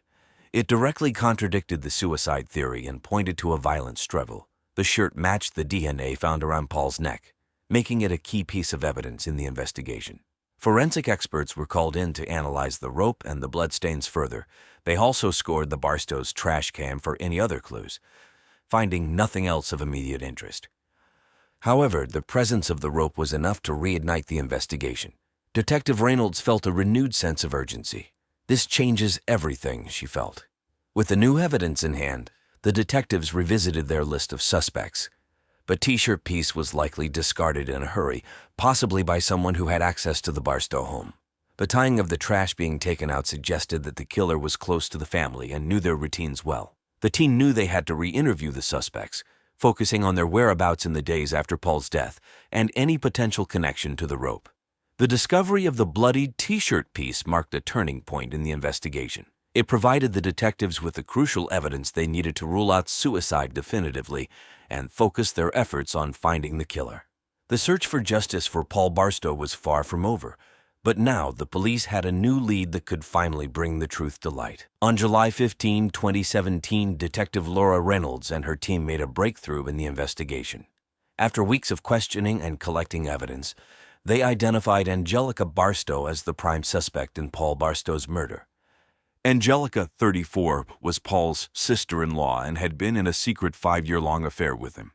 Her strange behavior, including her obsession with fairies on her YouTube channel and the emotional turmoil she exhibited, had raised suspicions among the detectives. Angelica's alibi had fallen apart. Initially, she claimed she was at home with her children on the night of Paul's murder, but neighbors reported seeing her Chevy Malibu parked near Paul's house around the time of the crime. Moreover, Angelica's erratic behavior and emotional outbursts had been noted by several people, including her friends and family. Her YouTube channel, Fairy Works, where she talked about fairies as if they were real, had also gained a reputation for its bizarre content, which seemed to reflect her unstable mental state. On the morning of June 15, detectives arrived at Angelica's home to execute an arrest warrant. Angelica was found at her kitchen table, looking disheveled and anxious, wearing just a bra and nothing else. When the police explained that she was being arrested for Paul's murder, Angelica reacted with shock. Her face went pale, and she began to cry. "I didn't do it," she sobbed. "The fairies made me do it." Her claims about fairies seemed out of place and further raised doubts about her mental condition. Angelica was taken into custody, and the police conducted a thorough search of her home. They found more evidence linking her to the crime, including personal items belonging to Paul and additional pieces of rope that matched the one found in the trash. As the detectives interviewed her, Angelica continued to insist that she had been manipulated by fairies, a claim that seemed somewhat irrational. During her arrest, Angelica appeared bewildered and frightened, unable to comprehend the seriousness of the situation. Her emotional outbursts and strange explanations only deepened the police's belief that she was involved in the murder. Detective Reynolds described the arrest as a crucial step in solving the case. The arrest of Angelica Barstow sent shockwaves through Boulder. The community was stunned to learn that the seemingly devoted mother and wife could be involved in such a heinous crime. As the investigation moved forward, the focus shifted to understanding Angelica's motive and mental state, as the details of her involvement in Paul's murder continued to unfold. The trial of Angelica Barstow began on August 7, 2018, in Boulder County Court. The courtroom was filled with tension as people gathered to see justice for Paul Barstow. The case had attracted some media attention, with local news outlets closely covering each development. Angelica's trial was marked by intense emotions and dramatic courtroom moments. The prosecution, led by District Attorney Rachel Stone, argued that Angelica had planned and carried out Paul's murder. Stone, a 42-year-old attorney known for her tough stance on violent crimes, painted a clear picture of Angelica's motive. Stone argued Angelica's jealousy and unstable mental state led her to commit the horrific act of murdering her brother-in-law/lover. She highlighted Angelica's affair with Paul and her erratic behavior, including her bizarre claims about fairies manipulating her actions. The defense, represented by 50-year-old attorney Harold Green, took a different approach. Green argued that Angelica was suffering from severe mental illness and was not fully responsible for her actions. Green told the court that Angelica was in the grip of a psychological breakdown. He presented evidence of Angelica's ongoing struggles with mental health, including her obsession with fairies and her unstable behavior, suggesting that she was not in her right mind when the crime occurred. During the trial, Paul's family attended each day, their faces etched with sorrow. They watched as details of Paul's murder were laid bare, including the evidence of the bloody rope and Angelica's troubled past. The emotional toll on the family was evident as they heard about the affair and Angelica's claims about fairies. After several days of testimony and closing arguments, the jury deliberated and reached a verdict on August 14, 2018. Angelica Barstow was found guilty of first-degree murder. The jury's decision was met with a mix of relief and sadness from Paul's family, who felt that justice had been served, but were still grieving their loss. On August 21, 2018, Angelica was sentenced to life in prison without the possibility of parole. The judge's decision was a reflection of the severity of her crime and the impact on Paul's family. The verdict was seen as a fair punishment by many, though some argued it was too harsh, given Angelica's mental health issues. For Paul's family and friends, the trial and sentencing brought a sense of closure but could not undo the pain of their loss. The case remained a tragic reminder of how complex and devastating personal relationships can be. After Angelica Barstow's conviction and sentencing, life in Boulder began to shift back to normal, though the impact of the case lingered for many involved. Angelica Barstow was transferred to the Colorado Department of Corrections, where she would serve her life sentence without the possibility of parole. Her life in prison was marked by ongoing psychological evaluations to address her mental health issues. While her exact location within the prison system was not publicized for security reasons, it was known that she received regular counseling and medical care. Her claims about being influenced by fairies remained a topic of discussion, both among inmates and in media reports. Jason Barstow, Angelica's husband, faced a tough road ahead. But 29-year-old had to rebuild his life. He continued to work on his personal and professional life, trying to provide stability for his family amid the upheaval. His reputation was affected by the scandal, and he struggled to find steady employment in Boulder, a city that had followed the case closely. Linda Barstow, Paul's ex-wife, also dealt with the aftermath of the trial. Her relationship with Paul's family was strained, and her public criticism of Angelica had made her a controversial figure. Linda continued to be active in community affairs, but faced criticism for her involvement in the case. She focused on her career and personal life while navigating the fallout from the trial. Paul Barstow's family, including his 2 young children, found some measure of closure with the trial's conclusion. They received counseling to help them cope with their loss and the public nature of the case. They continued to honor Paul's memory through private gatherings and by sharing stories of his life and work. The Boulder community also rallied around them, offering support and sympathy as they moved forward. In summary, the aftermath of the trial saw significant changes in the lives of those involved. The case left a lasting impact on Boulder, with the community reflecting on the complexities of personal relationships and mental health.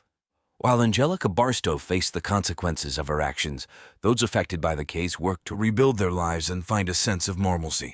Carolyn Hershey was a 29-year-old woman with a passion for life and creativity. She was known for her bright smile and warm personality, always ready to make new friends and share her love of photography. Born and raised in San Mateo, California, Carolyn went to the Academy of Art University where she honed her skills in photography. She had a knack for capturing beautiful moments and often posted her work on Instagram, where she had a growing following. Carolyn had a close-knit family. Her younger sister, Jessica, was her best friend, and they shared many adventures together. Their parents, John and Lisa, were supportive and loving, always encouraging their daughters to follow their dreams. Carolyn often talked about her dream of starting a family and building a life filled with love and creativity. In June 2011, Carolyn had just married Gaskell Hershey Jr., a charming and successful man from Macon, Georgia. They chose the Marriott Maui Resort in Hawaii for their honeymoon, a place Carolyn had always wanted to visit. She was excited about the trip and shared her plans on Facebook, posting pictures of the resort and the beautiful Hawaiian scenery. Before her disappearance, Carolyn spent her days exploring the island, taking photographs of the beaches, sunsets, and tropical plants. She visited popular tourist spots like Haleakala National Park and the Road to Hana, documenting everything with her camera. She was also excited to try local foods, including poke bowls and shaved ice, and often talked about the delicious meals she had. Carolyn's friends described her as a vibrant and positive person. She had a talent for making people feel special and loved. Her Instagram stories were filled with messages of gratitude and joy, reflecting her optimistic outlook on life. She enjoyed reading, often sharing her thoughts on popular books of the time. She also loved listening to music and was a big fan of artists like Adele and Bruno Mars. As Carolyn embarked on her honeymoon, she was full of hope and excitement for the future. She looked forward to building a life with Gaskell, dreaming of a happy marriage and eventually starting the family. However, her dreams were tragically cut short, leaving her family and friends in deep sorrow and confusion. Carolyn's story is a reminder of the fragility of life and the importance of cherishing every moment. Her vibrant spirit and passion for life left a lasting impact on everyone who knew her. On June 12, 2011, Carolyn Hershey was last seen at the Marriott Maui Resort in Hawaii. The next morning, Linda Chang, a hotel staff member, noticed that Carolyn had missed several scheduled activities. Linda, who had worked at the resort for over 5 years, found this unusual. Carolyn had been enthusiastic about the snorkeling trip and the lure dinner she had signed up for, sharing her excitement with Linda just the day before. Concerned, Linda knocked on the door of Carolyn's room. There was no answer. She waited for a moment, then knocked again, louder this time. Still, there was no response. Linda decided to use her master key to enter the room, following hotel protocol for guest safety. Inside, the room was tidy, with no signs of a struggle. Carolyn's suitcase was still there, along with her camera and some clothes. However, Carolyn and her personal items, like her phone and purse, were missing. Feeling uneasy, Linda reported Carolyn's absence to the hotel management. The manager on duty immediately took action. He called the local police and informed them about the missing guest. By this time, it was late morning, and the sun was high in the sky, casting a bright light over the resort. The police arrived quickly, led by Officer Anglin Cutie Pie Martinez, a seasoned detective known for her thoroughness and attention to detail. She asked Linda to describe what she had found and then started a search of the area. The police questioned hotel staff and guests, hoping to find someone who had seen Carolyn. One guest, Jason Nullstone, staying in the room next to Carolyn's, recalled hearing a loud argument from their room the previous night. He mentioned it to the police, adding that he had seen Gaskell, Carolyn's husband, acting strangely afterward. Meanwhile, Carolyn's husband, Gaskell Hershey, appeared distraught. He told the police he had woken up to find his wife missing and had been searching for her since early morning. His behavior seemed anxious, and he repeatedly insisted that Carolyn must have gone for an early morning swim and gotten lost. Despite an extensive search of the resort grounds and nearby beaches, Carolyn was nowhere to be found. The police broadened their search to the surrounding area, interviewing more witnesses and looking for any clues that might explain her sudden disappearance. As the hours turned into days, the mystery deepened. News of Carolyn's disappearance spread quickly, with local media covering the story. Friends and family from California flew in, desperate for answers. The Marriott Maui Resort, usually a place of joy and relaxation, became the center of a tense and heartbreaking investigation. The police arrived at the Marriott Maui Resort quickly on the morning of June 13, 2011. Leading the team was Detective Mark Kim Linzis, a calm and meticulous investigator known for solving difficult cases. Officer Angelin Cutie Pie Martinez, who was already on the scene, briefed him on what they had learned so far. They knew Carolyn Hershey had been missing for about 24 hours, and time was critical. The room Carolyn shared with her husband Gaskell was their first stop. It looked tidy and undisturbed. The bed was neatly made, their luggage was in place, and nothing seemed out of order. But Detective Kim Linzis noticed Carolyn's camera on the nightstand and her suitcase, partially unpacked. He also noted that some of her personal items, like her phone and purse, were missing, which was strange for someone who had supposedly just gone for a swim. The police used various tools to examine the room. They dusted for fingerprints, looking for any signs of a struggle or someone else's presence. They used luminol to check for traces of blood, but the tests came back clean. Kim Linzis interviewed Gaskell, who claimed he woke up to find his wife gone. His story seemed rehearsed, and his anxiety was apparent, but there was no direct evidence linking him to her disappearance. Outside the room, police expanded their search to the resort grounds. They interviewed hotel staff and guests. Linda Chang, a hotel employee who first noticed Carolyn's absence, provided a detailed account of what she found when she entered the room. Jason Millstone, the guest next door, reported hearing a loud argument from Carolyn in Gaskell's room the night before. Kim Linzis and his team also checked the resort's security footage. They saw Carolyn and Gaskell returning to their room around 10 p.m. on June 12th. They were holding hands, and nothing seemed out of the ordinary. However, later footage showed Gaskell leaving the room alone around 3 a.m., looking nervous and hurried. He returned about an hour later, his clothes slightly disheveled. The police continued their search along the nearby beaches, fearing that Carolyn's body might have been washed ashore. They used boats and divers to explore the ocean near the resort but found nothing. The lack of physical evidence made the case even more challenging. Despite the clean crime scene, Detective Kim Linzis felt that something was off. He knew they needed to dig deeper into the lives of Carolyn and Gaskell. As the investigation continued, the police focused on finding any small detail that could lead them to the truth about what happened to Carolyn Hershey. Gaskell Hershey Jr., 33, became the primary suspect in his wife Carolyn's disappearance. Gaskell, a successful businessman from Macon, Georgia, had charmed many with his good looks and wealth. He and Carolyn had seemed like the perfect couple, especially on social media, where they posted pictures of their wedding and honeymoon. But as the police dug deeper, a different picture of Gaskell began to emerge. Detective Mark Kim Linzis and Officer Angelin Cutie Pie Martinez started their interrogation of Gaskell at the Marriott Maui Resort.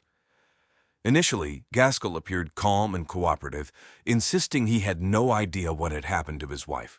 He claimed they had gone to bed around 10 p.m. after a romantic evening. When he woke up around 6 a.m., Carolyn was gone.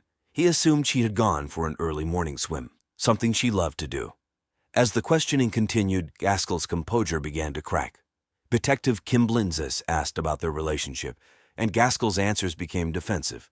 He admitted they had arguments, which he described as normal marital disagreements. However, friends and family told a different story. They said Gaskell was controlling and possessive, often isolating Carolyn from her friends and family.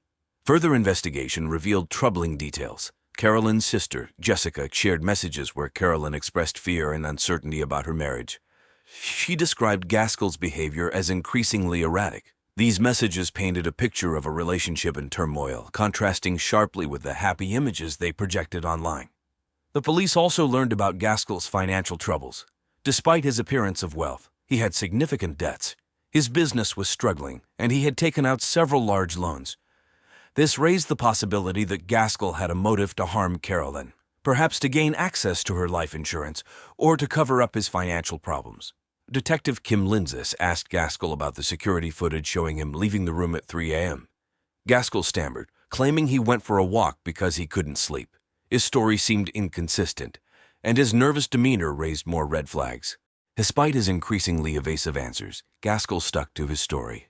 He maintained that he loved Carolyn and would never harm her. But the more he talked, the more suspicious he seemed. The police decided to keep him under close watch, knowing they needed more evidence to make an arrest. As the investigation into Gaskell continued, the police explored other leads, hoping to uncover the truth about what happened to Carolyn Hershey. Jason Millstone, 31, was the second suspect in the case of Carolyn Hershey's disappearance. Jason, a Canadian YouTuber, was staying at the Marriott Maui Resort in the room next to Carolyn and Gaskell. Jason's YouTube channel, filled with travel adventures and extreme sports, had made him somewhat famous. He was outgoing, friendly, and always looking for his next big story. Detective Mark Kim Linzis and Officer Angelen Cutie Pie Martinez brought Jason in for questioning. Jason was cooperative and seemed genuinely concerned about Carolyn. He told the detectives about several disturbing encounters he had with Gaskell during his stay at the resort. Jason recounted how Gaskell had approached him several times and asked him for sex, making him feel uncomfortable. On one occasion, Gaskell had dropped his bathrobe and lunged at Jason, an incident that Jason had reported to the hotel staff. The detectives asked Jason about the night Carolyn disappeared. He mentioned hearing loud arguing from their room around midnight. He said it sounded intense, with raised voices and slamming doors. Jason couldn't make out the exact words, but noted that it lasted for about an hour. He didn't think much of it at the time, assuming it was just a typical argument. Jason also told the detectives that Gaskell seemed nervous and agitated the following morning. He saw Gaskell pacing back and forth outside the room, checking his phone frequently. When Jason asked if everything was okay, Gaskell gave a vague response and quickly walked away. The police found Jason's account credible. He seemed genuinely concerned for Carolyn and had no apparent motive to harm her. Jason was known for his adventurous spirit, not for any violent behavior. However, they had to consider all possibilities and asked him about his whereabouts during the critical hours. Jason explained that he had been editing videos in his room and had not left until morning. To verify his alibi, the police checked the hotel's Wi-Fi logs, confirming that Jason had been online during the time in question. They also reviewed security footage which showed Jason entering his room around 10 p.m. and not leaving until 7 a.m. the next day.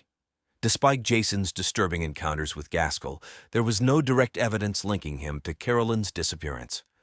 The police continued to investigate other leads, but Jason remained a person of interest due to his proximity and the information he provided. As the investigation progressed, the police were determined to find out the truth and bring justice for Carolyn Hershey. On June 15, 2011, 3 days after Carolyn Hershey disappeared, new evidence came to light. It was a sunny morning with clear skies, typical for Hawaii. A beachgoer found something unusual while walking along the shore near the Marriott Maui resort. She noticed a piece of cloth tangled in the rocks. Upon closer inspection, she realized it was part of a woman's dress. She called the police right away. Detective Mark Kim Linzis and Officer Angelen Cutie Pie Martinez arrived promptly and carefully examined the fabric. It was a torn piece of a floral dress, matching the one Carolyn was last seen wearing. The discovery reignited hope for finding more clues about her disappearance. The police expanded their search area, focusing on the rocky shoreline and nearby waters. They brought in a team of divers to explore the ocean floor, looking for any additional evidence. The search was painstaking and thorough, with divers scanning every inch of the seabed. They used underwater cameras and metal detectors, hoping to find something that could provide answers.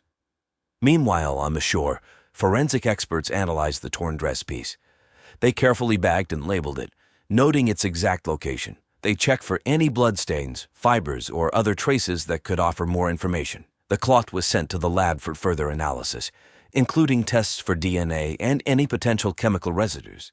Detective Kim Linzis also revisited the hotel's security footage, focusing on the area around the beach. He noticed a shadowy figure moving near the water around 4 a.m. on the night Carolyn vanished. Although the footage was grainy, it provided a new lead. The police interviewed hotel guests and staff again, asking if anyone had seen anything suspicious at that time. The investigation took another turn when Officer Martinez received a tip from the local fisherman, who reported seeing a man near the water early that morning. The description matched Gaskell Hershey. The fisherman said the man appeared to be struggling with something heavy, which he then pushed into the water. With this new information, the police brought Gaskell in for further questioning. His earlier calm demeanor had vanished, replaced by visible anxiety. When confronted with the new evidence, Gaskell became defensive and evasive, denying any involvement and claiming he was being framed. His responses raised even more suspicion. As the lab results came in, they confirmed that the torn dress belonged to Carolyn. The presence of seawater and sand indicated she might have been in the water. This crucial piece of evidence pushed the investigation forward, bringing the police closer to uncovering the truth. Detective Kim Linzis and his team knew they were getting closer. The new evidence provided a clearer picture of what might have happened, and they were determined to solve the mystery of Carolyn Hershey's disappearance. Oliver Kamehameha, 27, was the third suspect in the case of Carolyn Hershey's disappearance.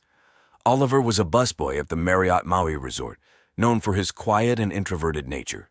He had worked at the resort for 2 years and was often described as a hardworking but reserved individual. However, Oliver had a past involving minor drug offenses, specifically marijuana, which made the police take a closer look at him. Detective Mark Kim Linzis and Officer Angeline Cutie Pie Martinez called Oliver in for questioning. Oliver seemed nervous but cooperative. He admitted that he had been having a sexual relationship with Gaskell Hershey, Carolyn's husband. This relationship started just 30 minutes after Gaskell and Carolyn arrived at the resort. Oliver said Gaskell pulled him into a bathroom to have sex while Carolyn was checking in. Oliver explained that he was involved with Gaskell purely for financial reasons. Oliver revealed a critical piece of information. Carolyn had walked in on him and Gaskell just hours before she disappeared. He described the encounter as shocking and tense. Carolyn was visibly upset and stormed out of the room. Oliver said that Gaskell appeared angry and worried after she left. This revelation added a new layer of complexity to the investigation. The police asked Oliver about his whereabouts on the night of Carolyn's disappearance. Oliver stated that he had been working late and then went to his apartment, which was nearby. He claimed he had no involvement in Carolyn's disappearance and was only concerned about keeping his job. To verify Oliver's alibi, the police checked the resort's employee logs and interviewed his coworkers. They confirmed that Oliver had finished his shift around midnight. Security footage showed him leaving the resort and heading to his apartment. There was no evidence to suggest he had returned to the resort during the critical hours when Carolyn went missing.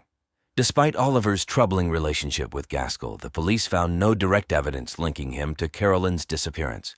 His story about the encounter with Carolyn provided a possible motive for Gaskell but did not implicate Oliver directly. His nervous demeanor during questioning was noted, but it could have been due to fear of losing his job and not necessarily guilt. As the investigation continued, the police kept Oliver under surveillance but focused more on Gaskell, whose behavior and inconsistencies were becoming more suspicious. The new information about the encounter between Carolyn, Gaskell, and Oliver added crucial context to the case, helping the police piece together the events leading up to Carolyn's disappearance. Detective Kim Linzis and his team were determined to uncover the truth and bring justice to Carolyn Hershey. On June 20, 2011, the police identified Gaskell Hershey as the murderer of his wife, Carolyn. Gaskell, 33, was a successful businessman from Macon, Georgia. He had a charming personality and came from a wealthy family. However, beneath his polished exterior, Gaskell had a controlling and possessive streak. Friends and family had noticed his erratic behavior leading up to the honeymoon. The motive for the murder became clear as the police pieced together the evidence. Carolyn had discovered Gaskell's secret affair with Oliver Kamehameha, a busboy at the resort. Gaskell, desperate to hide his secret, killed Carolyn to prevent her from exposing him. The couple had argued the night she disappeared, and Gaskell's anger and fear led him to commit the crime. On the morning of June 13, Gaskell was seen on security footage leaving their room at 3 a.m., looking nervous and hurried. He returned an hour later, his clothes disheveled. This was when the police believed he disposed of Carolyn's body in the ocean. The torn piece of her dress found on the shore confirmed this theory. The arrest took place in the early afternoon of June 20. Detective Mark Kim Linzis and Officer Angeline Cutie Pie Martinez, along with a team of officers, approached Gaskell at the Marriott Maui Resort. Gaskell was sitting by the pool, pretending to read a magazine. When the officers approached him, he seemed startled but quickly tried to compose himself. "Gaskell Hershey, you are under arrest for the murder of Carolyn Hershey," Detective Kim Linzis announced. Gaskell's face turned pale, and he started to protest, but the officers quickly cuffed him. He was visibly shaken, realizing that his secrets had caught up with him. As Gaskell was led away, the resort guests watched in shock.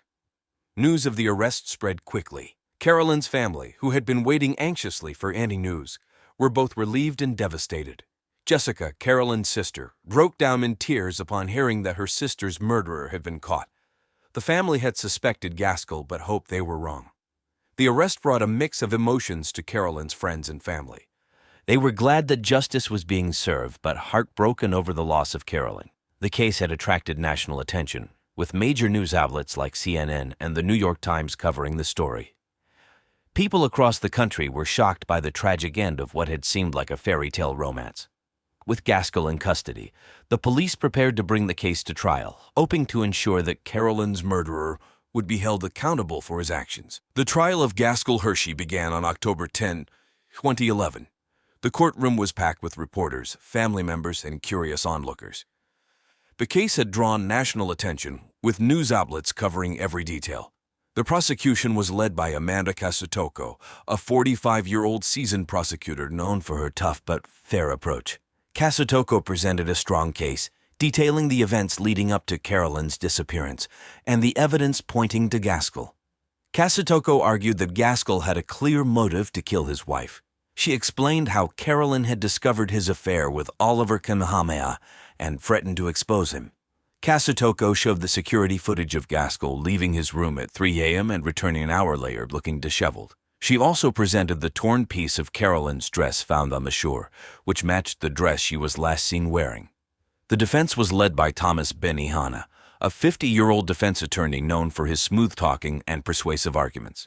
Benihana claimed that there was no solid evidence directly linking Gaskell to Carolyn's death. He suggested that Carolyn might have drowned accidentally while swimming early in the morning, as she loved the ocean. Benihana argued that Gaskell was being unfairly targeted due to his relationship with Oliver.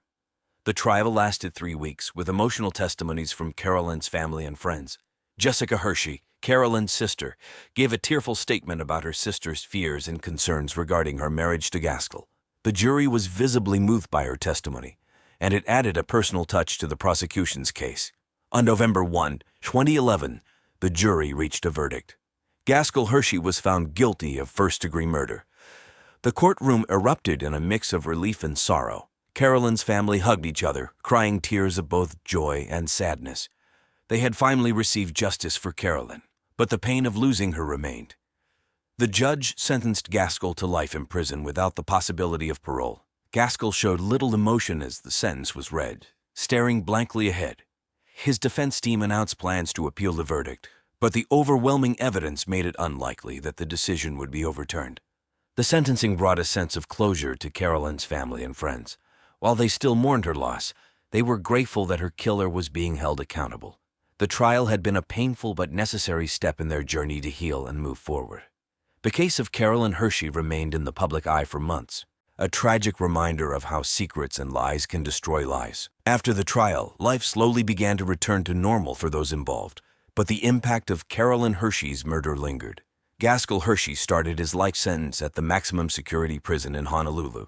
He spent his days in solitary confinement, away from other inmates.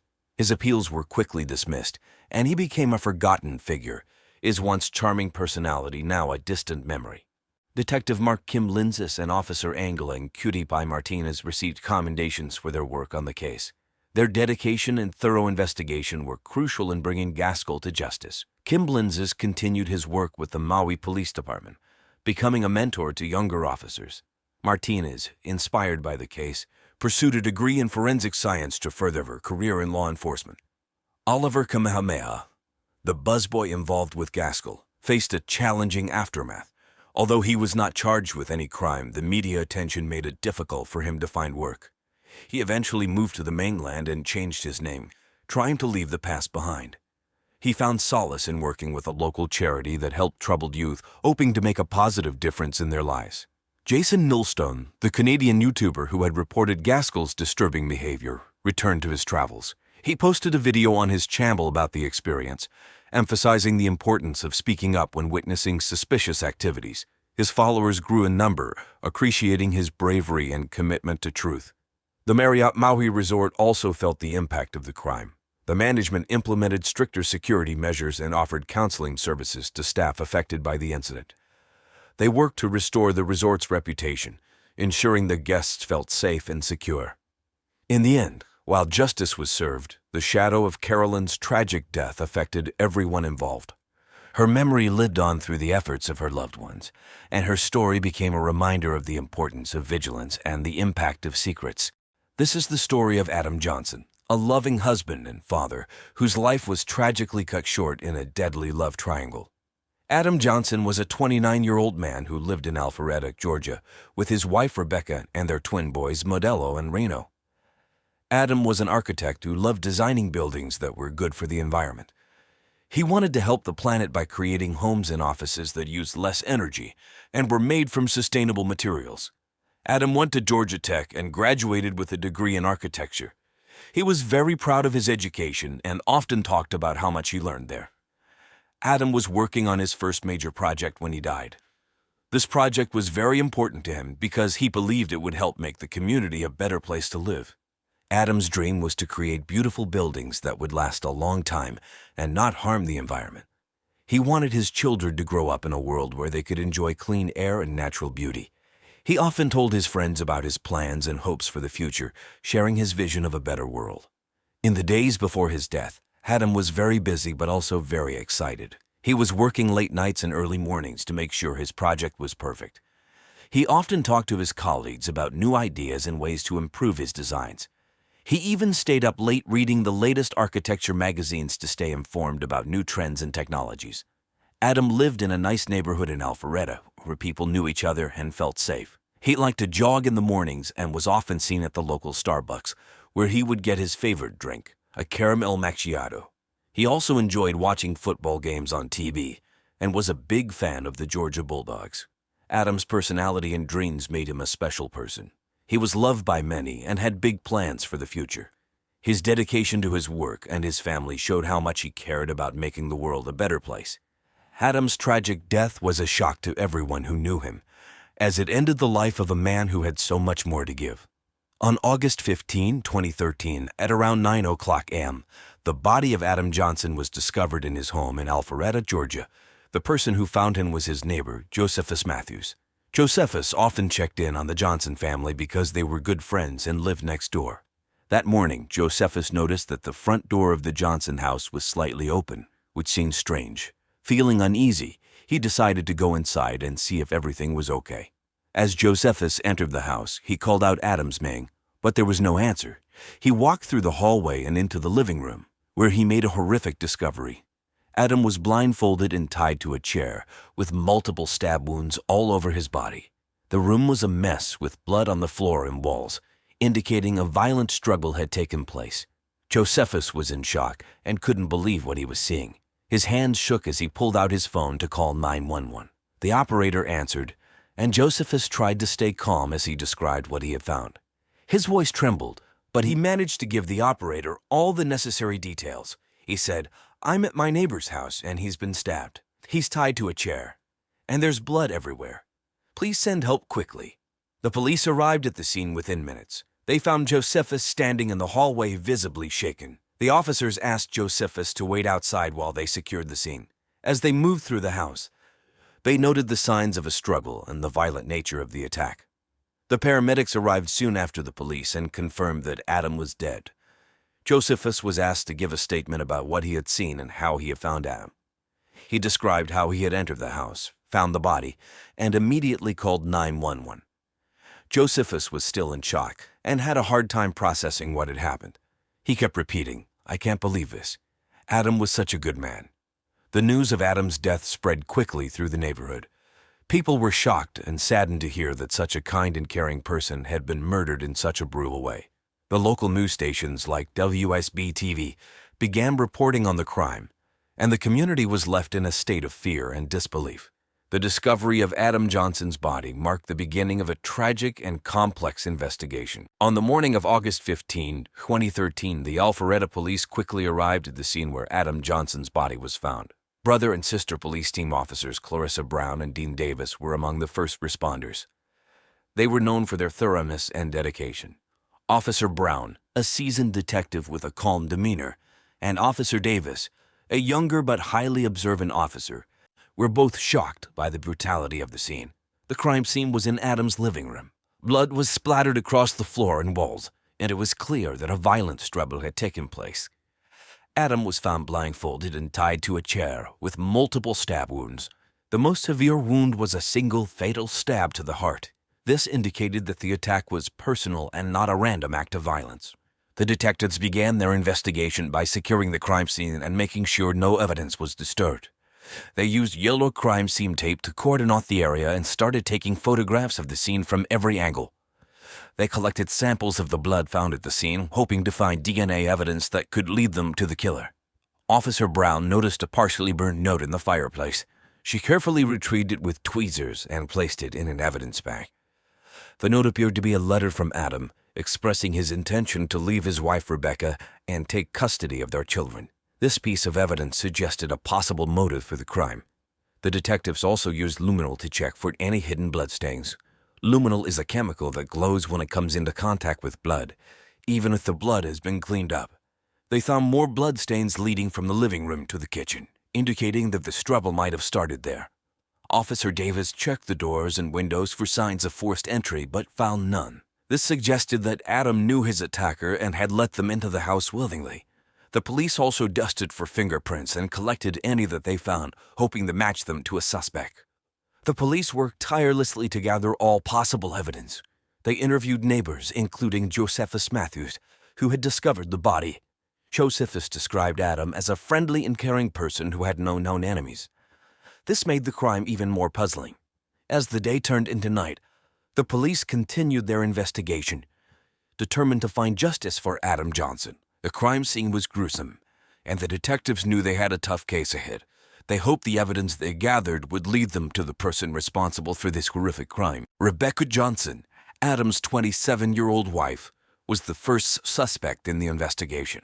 Rebecca was known for being creative and outgoing, with a vibrant social life.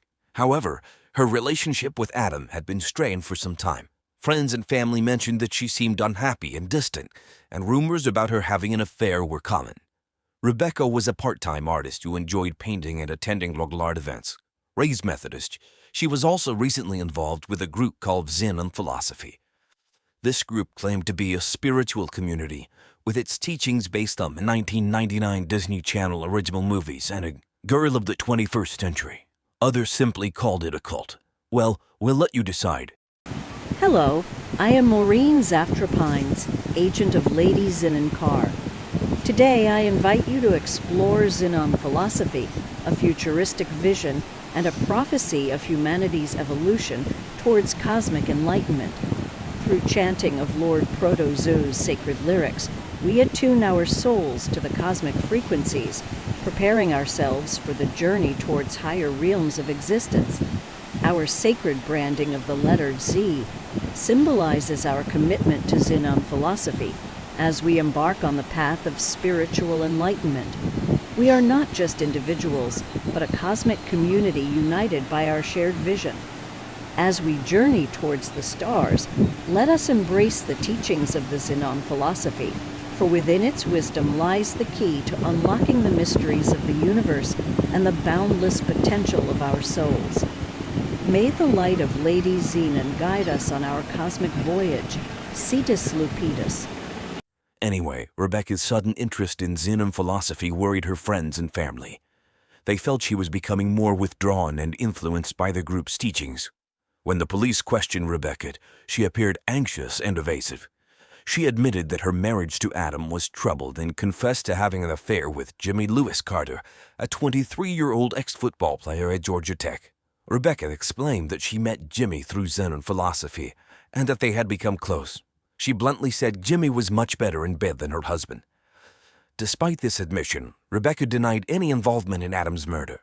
During the interrogation, Rebecca's nervousness was evident. She fidgeted with her hands and avoided eye contact with the detectives.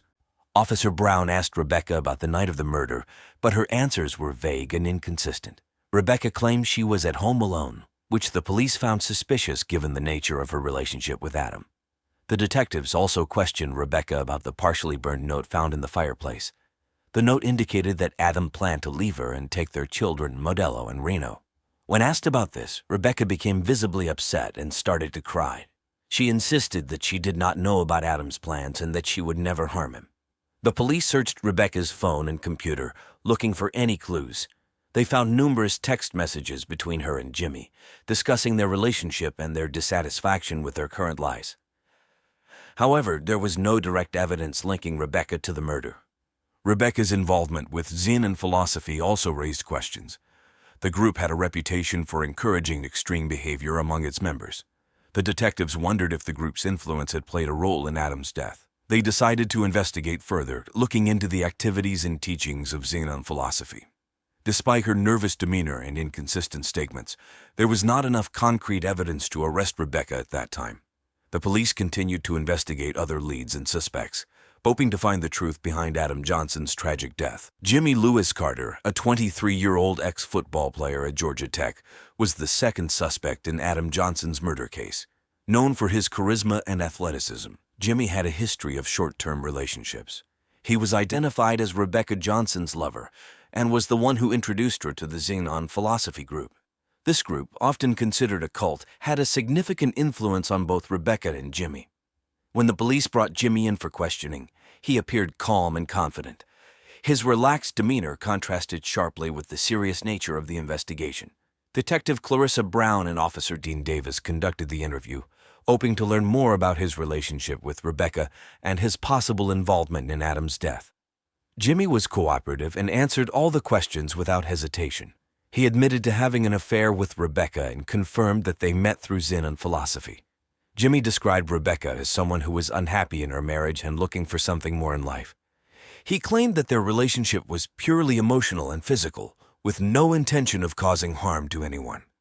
Detective Brown asked Jimmy about his whereabouts on the night of August 14, 2013. Jimmy confidently stated that he was with a friend at a local Longhorn steakhouse and provided the names of several friends who could confirm his alibi. The police followed up on this information and found that his alibi checked out. Jimmy was indeed at practice, far from the scene of the crime. Despite his solid alibi, the detectives pressed Jimmy further, trying to uncover any additional information. They asked him about Xenon philosophy and its influence on him and Rebecca.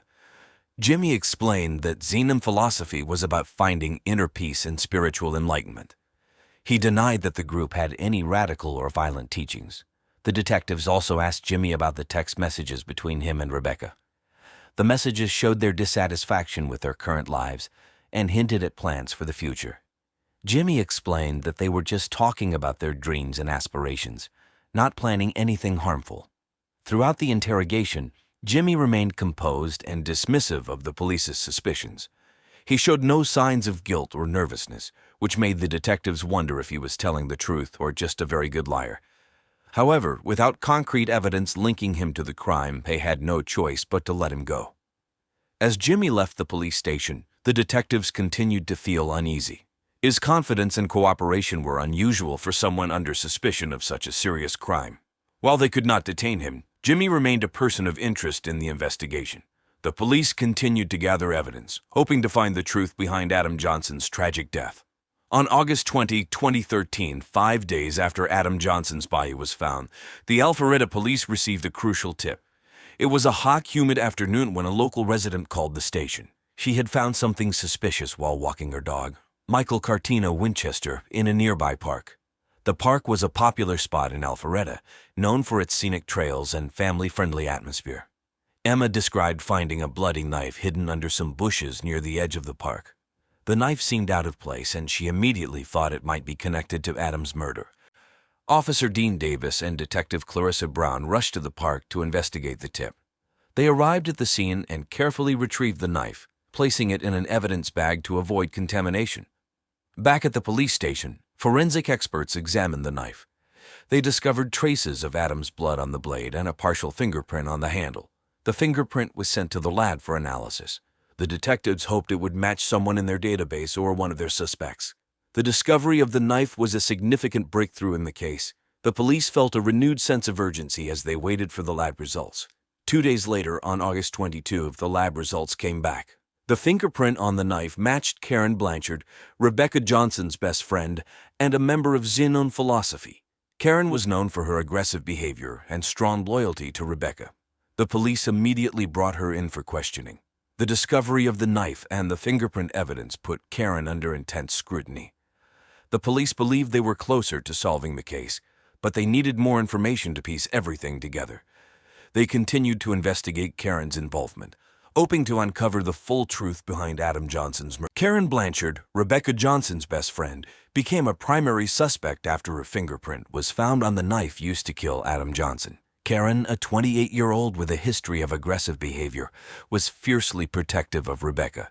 She was also an ex-lover of Jimmy Lewis Carter and a member of Xenon Philosophy. On August 22, 2013, after the fingerprint analysis, Detective Clarissa Brown and Officer Dean Davis brought Karen in for questioning. Karen, known for her strong-willed personality, initially tried to maintain her composure. However, the evidence against her was mounting, and the detectives were determined to uncover the truth. During the interrogation, Karen admitted to having sex with Rebecca but denied any involvement in Adam's murder. She claimed that the knife must have been planted to frame her. Detective Brown, with her calm and methodical approach, pressed Karen for more details about her activities on the night of August 14. Karen's story was inconsistent. She initially claimed to be at home alone, but later admitted to meeting with Rebecca and Jimmy. She described the meeting as a casual get-together, insisting they only discussed their frustrations with their current lives. However, the detectives were skeptical, especially given her strong loyalty to Rebecca and the presence of her fingerprint on the murder weapon. Karen's involvement with Xenon Philosophy also raised red flags. The group, often viewed as a cult, had a reputation for promoting extreme loyalty among its members. Detective Brown asked Karen if the group had influenced her actions, but Karen vehemently denied it, saying Xenon Philosophy was about finding inner peace, not violence. As the questioning continued, Karen became more agitated. Her defensive behavior only increased the detective's suspicions. Officer Davis, known for his sharp observational skills, noticed Karen's hands trembling slightly, a sign of her growing anxiety. The police also searched Karen's home, looking for any additional evidence. They found several items linking her to Rebecca and Jimmy, including text messages and meeting notes related to Xenon Philosophy. While these items did not directly implicate Karen in the murder, they showed the close connection between the three suspects.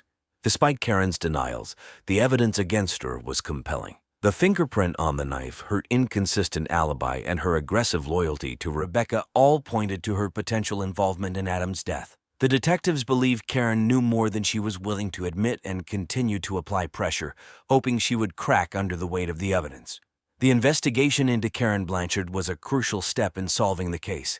The police were closer than ever to uncovering the full story behind Adam Johnson's tragic death, but they needed to keep pushing to find the final piece of the puzzle. On August 25, 2013, after a thorough investigation, the police finally identified the murderer, Rebecca Johnson. The breakthrough came when detectives uncovered a series of deleted text messages on Rebecca's phone. These messages, recovered by forensic experts, revealed her desperation and fear of losing her children. Adam had discovered her affairs with Jimmy and Karen and planned to leave her, taking custody of their children, Modelo and Reno, because he did not want them to be raised in Xenon Philosophy. On the night of August 14, Rebecca had confronted Adam about his plans to leave. A heated argument ensued, escalating into a violent struggle. In a fit of rage and desperation, Rebecca blindfolded Adam, tied him to a chair, and stabbed him multiple times, delivering a fatal wound to his heart. She then attempted to stage the scene to look like a home invasion gone wrong. Detective Clarissa Brown and Officer Dean Davis pieced together the timeline of events from the recovered messages and other evidence. They presented their findings to the district attorney, who issued a warrant for Rebecca's arrest. On the morning of August 26, the police arrived at Rebecca's home. It was a tense moment as they knocked on the door. Rebecca answered, appearing calm but visibly nervous. The officers informed Rebecca of the charges against her and placed her under arrest. She was shocked and initially denied everything, but the evidence was overwhelming. As she was led away in handcuffs, her neighbors watched in disbelief. The once vibrant and outgoing woman was now at the center of a horrific crime. Rebecca's arrest brought a mix of emotions to the community. Adam's family, devastated by his loss, felt a sense of relief knowing the murderer had been caught. However, the revelation that Rebecca was responsible for his death added another layer of pain.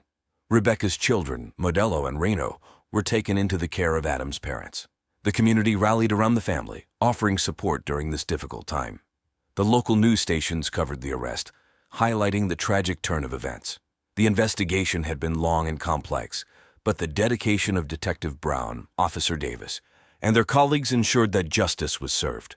The evidence, combined with Rebecca's actions and the recovered messages, painted a clear picture of her guilt. Rebecca's arrest marked the end of a dark chapter in Alpharetta. The community hoped for healing and justice for Adam Johnson and his family. Rebecca Johnson's trial for the murder of her husband Adam began on November 15, 2013, in the Fulton County Courthouse. The courtroom was packed with reporters from local news stations like WSB-TV and concerned residents of Alpharetta. The trial drew significant attention due to the shocking details of the case. The prosecution, led by District Attorney James Morgan, age 45, presented a compelling argument. Known for his thorough and determined approach, Morgan meticulously laid out the evidence against Rebecca. He detailed the affair with Jimmy Lewis Carter, her involvement with Karen Blanchard, and the influence of Zinn on philosophy. He highlighted the recovered text messages, the forensic evidence, and the violent nature of Adam's murder. The defense, led by attorney Laura Simmons, age 38, attempted to paint a different picture. Simmons, known for her empathetic yet assertive style, argued that Rebecca was a victim of emotional abuse and manipulation. She claimed that Rebecca acted in self-defense and that her involvement with Zinn and philosophy had clouded her judgment. Simmons tried to cast doubt on the prosecution's timeline and the reliability of the recovered messages. Throughout the trial, Adam's family sat in the courtroom, visibly distressed by the proceedings. Jane and Robert Johnson, Adam's parents, watched every detail unfold with a mix of sorrow and anger. Their presence reminded everyone of the human cost of the crime. The jury deliberated for 2 days before reaching a verdict. On December 2, 2013, they found Rebecca Johnson guilty of first-degree murder. The courtroom was silent as the verdict was read. Rebecca showed little emotion, staring blankly ahead. During sentencing, the judge addressed the court. She emphasized the gravity of the crime and the impact on Adam's family and the community. This was a senseless act driven by fear and desperation, she said.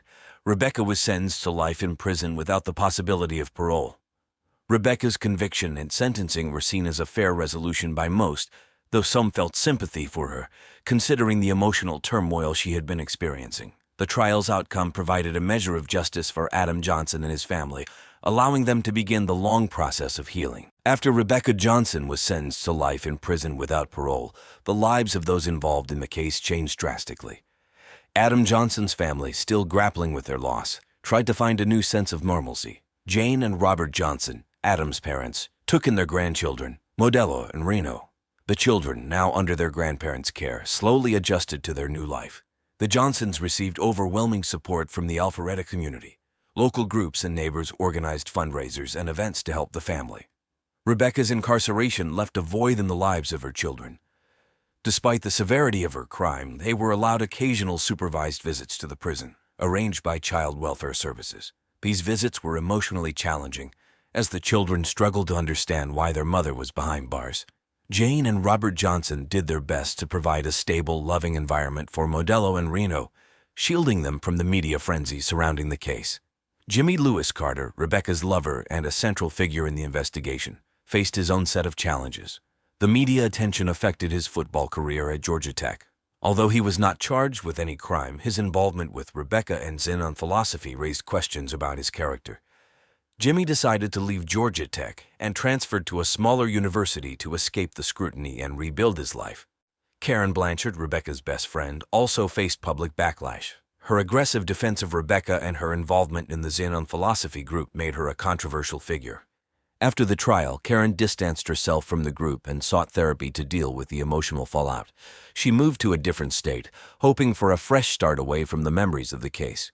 Life after the trial was a period of adjustment and healing for everyone involved. While the pain of Adam Johnson's death could never be erased, his family and the community worked together to honor his memory and move forward.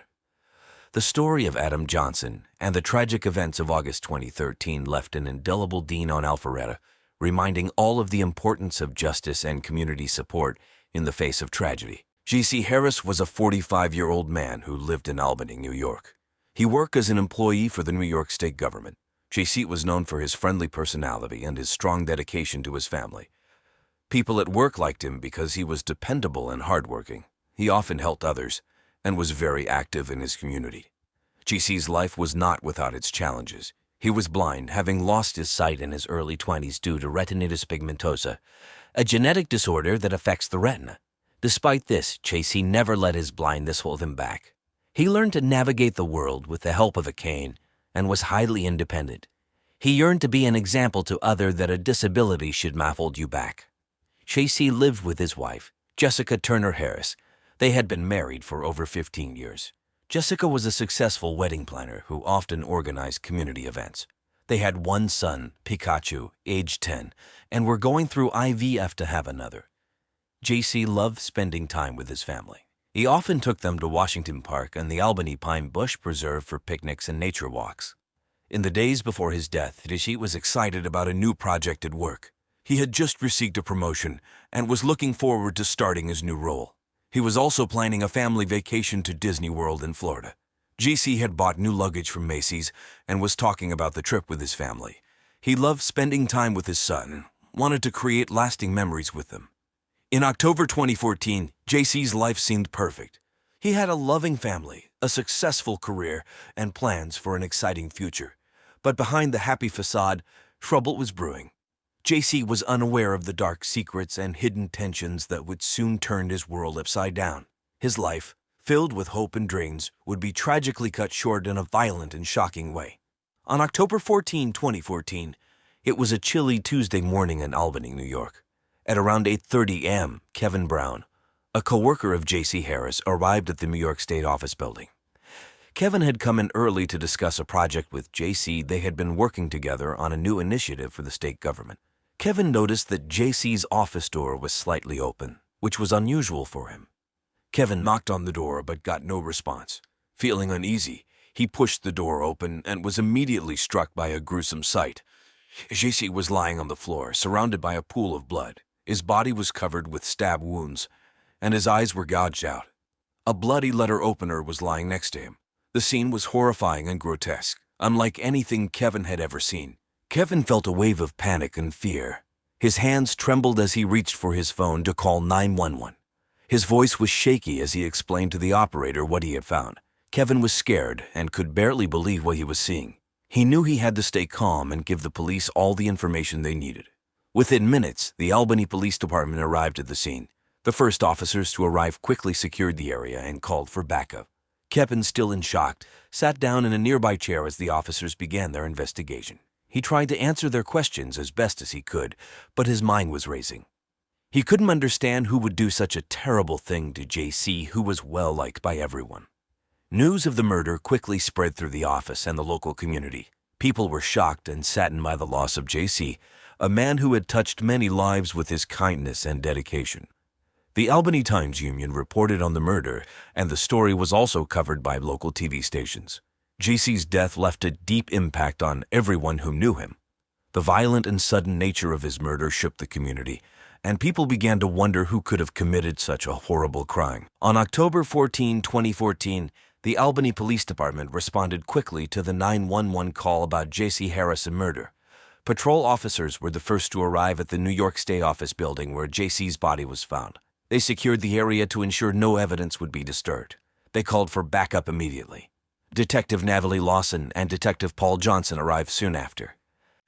Detective Lawson was known for her careful and detailed approach to investigations, while Detective Johnson was recognized for his sharp intuition and ability to read crime scenes. As they entered JC's office, they were met with a horrific sight. Blood was everywhere, on the floor, walls, and even the desk. Papers were scattered across the room, and the letter opener, the murder weapon, lay nearby, covered in blood. The brutality of the crime was shocking. Detective Lawson began to photograph the scene, while Detective Johnson examined the body. JC had been stabbed multiple times, and his eyes had been gouged out, indicating a crime of intense anger and betrayal. They knew this was not a random act of violence, but a targeted attack. The detectives collected evidence meticulously. They took samples of the blood, fingerprints from the door and desk, and gathered any other physical evidence that might help identify the murderer. They also collected JC's phone and computer to look for any clues about his recent activities and contacts. Forensic experts arrived to assist with the investigation. They used tools like luminol to detect any hidden bloodstains and special cameras to capture detailed images of the crime scene. The experts also examined the letter opener for any traces of DNA or fingerprints that could lead to the killer. As the investigation continued, Detective Lawson and Detective Johnson interviewed Kevin Brown, who had discovered the body. Kevin was still in shock but tried his best to provide any useful information. He described JC as a well-liked and respected colleague with no known enemies at work. The detectives also spoke to JC's other coworkers and friends. They learned about his recent promotion and his plans for a family vacation. Everyone described JC as a kind and dedicated person, making the crime even more puzzling. Detective Lawson and Detective Johnson knew they had to act fast. They needed to find out who had the motive and opportunity to kill JC. The pressure was on to solve the case and bring justice to JC and his grieving family. The gruesome crime scene provided many clues, but it would take careful analysis and keen investigative skills to uncover the truth behind the violent murder. Jessica Turner Harris, JC's wife, was the first suspect in the investigation. Jessica, 43, was a well-known wedding planner in Albany. She was successful and often organized big community events. Jessica was known for her sociable nature and friendly personality. However, despite their seemingly happy marriage, Jessica had doubts about JC's fidelity. Jessica had been aware of rumors about JC's possible affair. She had noticed changes in his behavior and had grown suspicious over time. Jessica loved her family deeply but couldn't shake off the feeling that something was wrong. This led the police to consider her as a possible suspect. Detectives Navely Lawson and Paul Johnson brought Jessica in for questioning. She appeared calm, but clearly distressed about her husband's brutal murder. The detectives asked her about her relationship with JC and if she had noticed any changes in his behavior recently. Jessica admitted she had suspicions about JC having an affair but denied any involvement in his death. Jessica explained that on the night of the murder, she was at home with their son Pikachu. She provided details about their evening, saying they had dinner together and watched the movie Eyes Wide Shut before going to bed. The detectives checked her alibi by speaking with her son and looking at phone records. Everything seemed to match her story. Despite her calm demeanor, Jessica's emotions were evident. She was grieving the loss of her husband and struggling to understand why someone would kill him so brutally. The detectives noted her emotional state and continued to probe for more information. As part of the investigation, the police searched Jessica's belongings and found no evidence linking her directly to the crime. They also reviewed her financial records and found nothing suspicious. Jessica's friends and colleagues described her as a loving wife and mother, further supporting her innocence. However, the detectives couldn't ignore the fact that Jessica knew about JC's possible affair. They wondered if this knowledge could have driven her to commit the crime. They questioned her about her feelings toward JC and if she ever confronted him about the rumors. Jessica admitted she had confronted him once, but JC had denied everything. Jessica's cooperation with the investigation and lack of concrete evidence against her led the detectives to look at other suspects. While she remained a person of interest, the focus shifted to other individuals who might have had a motive to kill JC. The police were determined to find the truth. Jessica's story added another layer to the complex case, but without solid evidence, the detectives knew they had to keep looking for the real murderer. The investigation was far from over, and the detectives continued to search for answers. The second suspect in the investigation was Megan Turner, Jessica's younger sister. Megan, 28, was a freelance graphic designer living in Albany. She was outgoing and ambitious, often described as a person who sought validation and affection from older men. Megan was also known by another name, Dulcimer Geisha, her stage name as an exotic dancer at a local club. This part of her life was not widely known to her family and friends. Megan had a history of minor criminal behavior, including a few shoplifting incidents and a DUI from her early 20s. Her past raised red flags for the detectives, who wondered if her lifestyle could be connected to JC's murder. Megan often spent overnight stays at Jessica and JC's house, ostensibly to help Jessica design specialized website for her couples, but it became clear she had a closer relationship with JC than previously thought. Detectives Natalie Lawson and Paul Johnson brought Megan in for questioning. She seemed nervous but cooperative. The detectives asked her about her relationship with JC and her activities on the night of the murder. Megan admitted she was close to JC and often confided in him. She claimed she was at home alone on the night of the murder, working on a graphic design project for a local business. Megan's alibi was shaky, as she had no one to corroborate her story. The detectives probed deeper, asking about her work as Dulcimer Geisha and her criminal past. Megan became defensive but maintained her innocence. She insisted that she had nothing to do with JC's death and that their relationship was purely platonic. The detectives found evidence that Megan had been at JC's office the day before the murder, supposedly discussing a project with him behind closed doors. They also discovered text messages, described as flirty, between Megan and JC that suggested a more intimate relationship. The messages showed Megan expressing feelings of sexual attraction toward JC, who seemed to be trying to distance himself from her.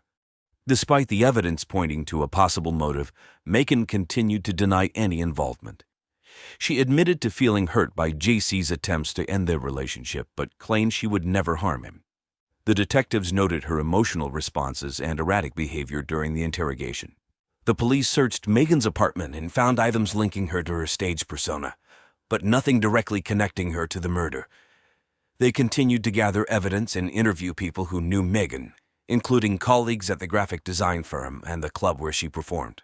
As the investigation progressed, Megan remained a key suspect due to her close relationship with JC, her criminal past, and her emotional instability.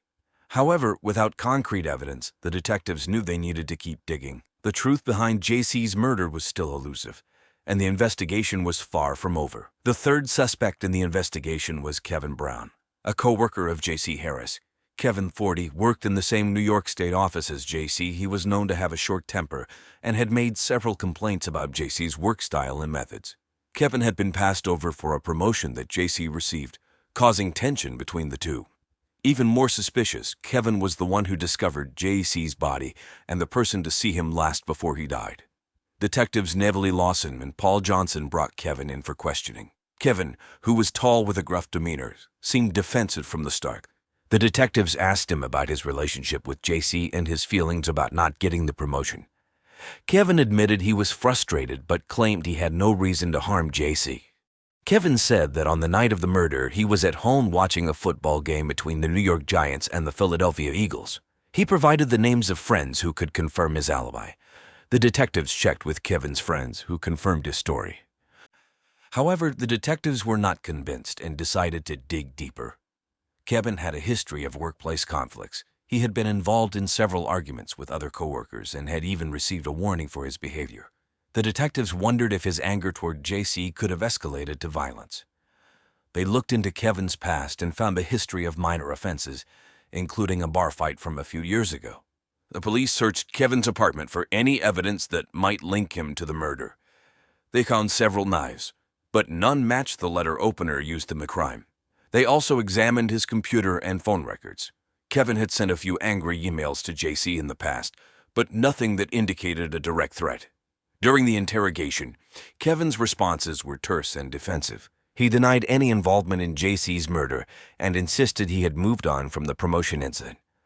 The detectives noted his body language and tone, looking for any signs of deception. Kevin's frustration was evident, but there was no solid evidence to connect him to the crime. The detectives continued to monitor Kevin's activities and interviewed his coworkers. They found mixed opinions about him. Some described him as hardworking but temperamental, while others saw him as a potential threat due to his frequent outbursts. Despite the lack of concrete evidence, Kevin remained a person of interest in the case. But detectives knew they had to keep exploring all angles. They needed more than just suspicions to prove his involvement. As the investigation progressed, Kevin's role in JC's life and death continued to be a focal point. On October 18, 2014, 4 days after JC Harris' murder, the Albany Police Department received a crucial piece of new evidence. It was a chilly, overcast morning when a maintenance worker named Peter Willis found a blood-stained glove in a trash can behind a New York State office building where JC worked. Peter immediately reported his discovery to the police. Detectives Neville Lawson and Paul Johnson quickly arrived at the scene. They carefully collected the glove and sent it to the forensic lab for analysis. The detectives hoped this new evidence would provide the breakthrough they needed. Later that afternoon, the forensic team, led by Dr. Amelia Cheonyang, began examining the glove. She and her team found traces of JC's blood on the glove. Along with DNA that did not belong to JC, this new DNA sample was crucial as it could potentially identify the murderer.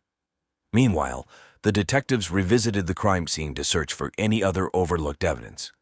They examined the office and surrounding areas with a fresh perspective. Using advanced forensic tools like luminol, they discovered faint blood traces leading from JC's office to the back exit of the building. This suggested that the murderer had left through that door, possibly discarding the glove along the way. The police then reviewed security footage from nearby cameras. They focused on the back exit, hoping to identify anyone who might have used it around the time of the murder.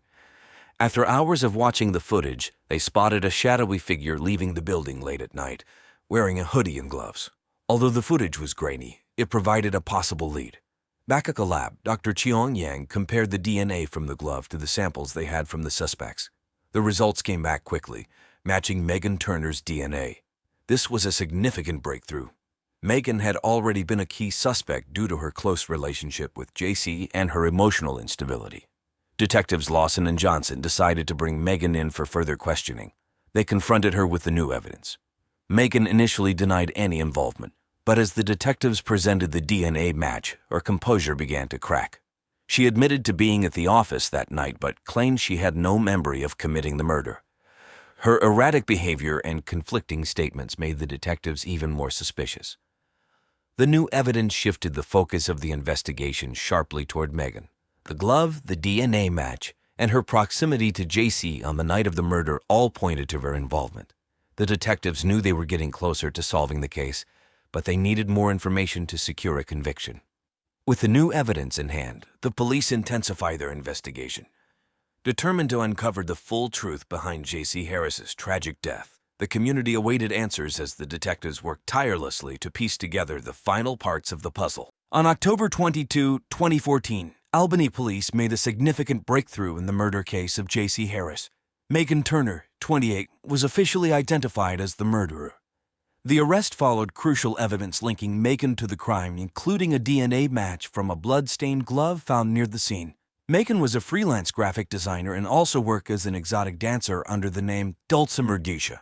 The twist in the case came when police discovered that Jessica Turner Harris, JC's wife, had actually known about the affair between Megan and JC for months. Jessica, who always had an intense sibling rivalry with her sister, had been secretly blackmailing Megan to keep the relationship going. Jessica's aim was to gather enough evidence to ruin Megan's reputation and career. This manipulation added a shocking layer to the crime. Detectives Natalie Lawson and Paul Johnson, who had been leading the investigation, received the tip from Jessica and Megan's widowed father about Jessica's involvement.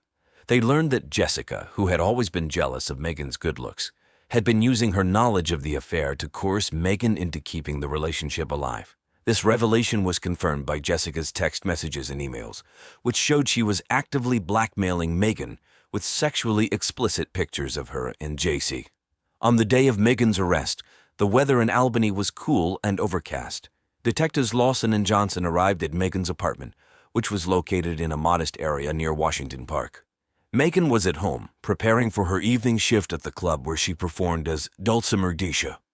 When the police approached, Megan seemed shocked but cooperative. She was taken into custody without resistance. The arrest was widely covered by local media, including the Albany Times-Union and WNYT News Channel 13. The media reported the new twist in the case, including Jessica's role in manipulating Megan. During the interrogation, Megan admitted to killing JC in a fit of rage after he tried to end their affair. She revealed how Jessica's blackmail and manipulation had driven her to a breaking point. Megan described the murder in detail, including how she used a letter opener to stab JC multiple times and left his body in a grotesque display. Megan's confession and the new evidence provided a clear motive and detailed the tragic culmination of manipulation, obsession, and betrayal. The police were able to piece together the full story, showing how Jessica's indirect influence had pushed Megan to commit the crime. Megan Turner was charged with first-degree murder.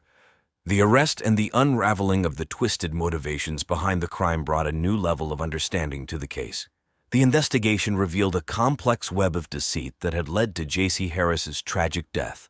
The community and media followed the case closely as the search for justice continued. Megan Turner's trial began on December 1, 2014, at the Albany County Courthouse. The courtroom was packed with reporters and spectators eager to follow the high-profile case. Megan, 28, faced charges of first-degree murder for the killing of J.C. Harris, a case that had captured local attention. The prosecution was led by District Attorney Becca Cole, known for her clear and compelling arguments. Cole presented a strong case against Megan, using evidence like Megan's confession, the DNA from the blood-stained glove, and Jessica Turner Harris's blackmail. Cole argued that Megan's actions were driven by obsession and manipulation. She detailed how Jessica had used her knowledge of the affair to coerce Megan, adding a layer of manipulation to the crime. During the trial, Cole highlighted the severity of the crime. She described how Megan had brutally attacked JC with a letter opener, leaving his body in a grotesque display. The prosecution emphasized that Megan's violent reaction was a direct result of the emotional manipulation and stress caused by Jessica. Megan's defense attorney, Juan Carter, 50, was known for his calm and methodical approach. Carter argued that Megan had acted out of intense emotional distress rather than premeditation. He suggested that Megan's mental state, combined with the pressure from Jessica's blackmail, had led her to commit the murder in a moment of rage. Carter claimed that Megan did not intend to kill JC, but her actions were the result of extreme emotional turmoil. Throughout the trial, Megan's family remained in the courtroom, visibly distressed. They hoped for a fair outcome, but were deeply troubled by the evidence and the serious nature of the charges. JC's family, including his wife Jessica, attended the trial to seek justice and to understand the full extent of the tragedy. The jury deliberated for several hours and returned a verdict on December 9, 2014. Megan Turner was found guilty of first-degree murder. The jury's decision was based on the evidence presented, including the confession, DNA match, and the emotional impact of the blackmail on Megan.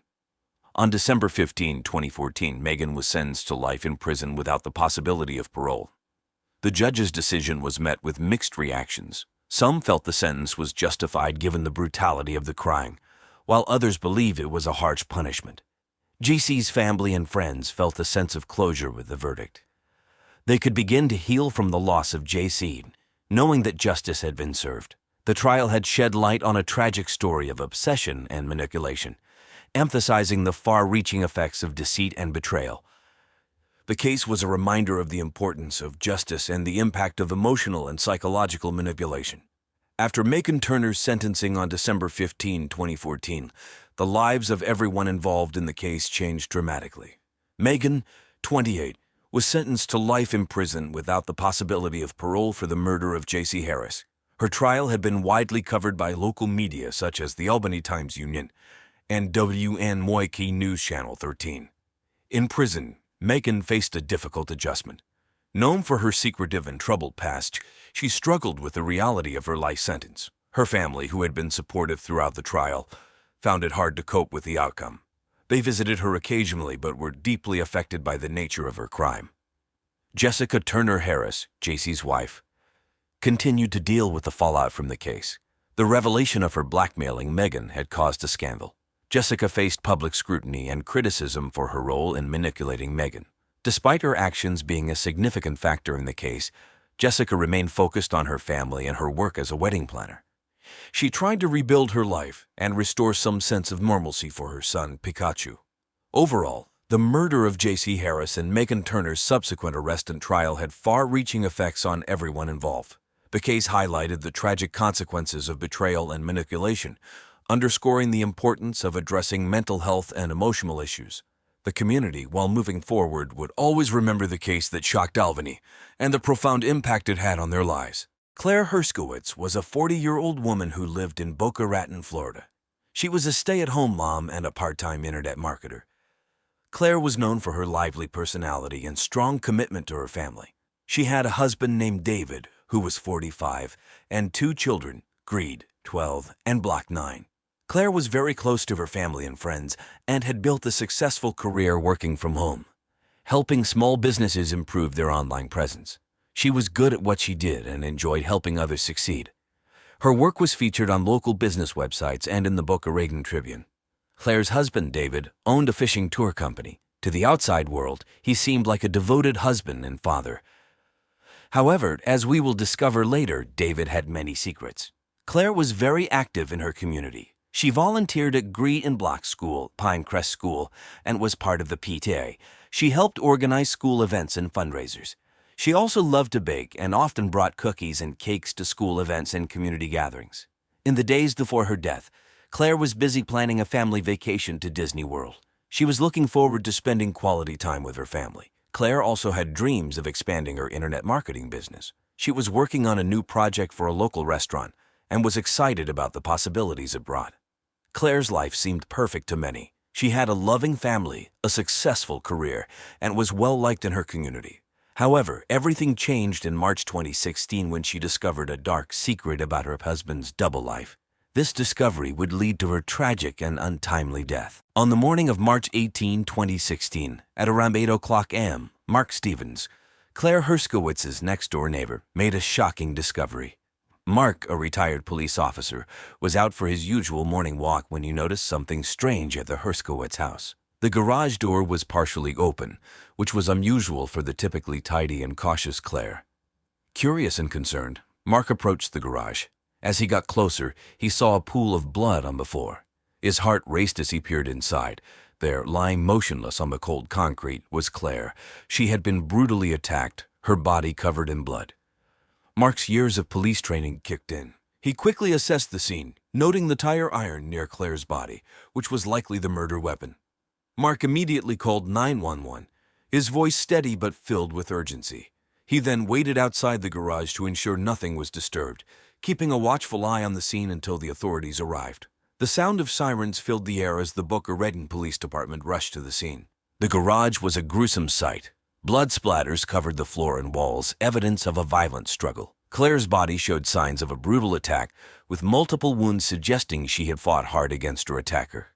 The detectives carefully documented the scene, taking photographs and collecting evidence. They noted the position of the tire iron and took swabs for DNA testing. As they worked, neighbors began to gather outside, whispering in shock and disbelief. The news of Claire's death spread quickly through the community, leaving everyone stunned.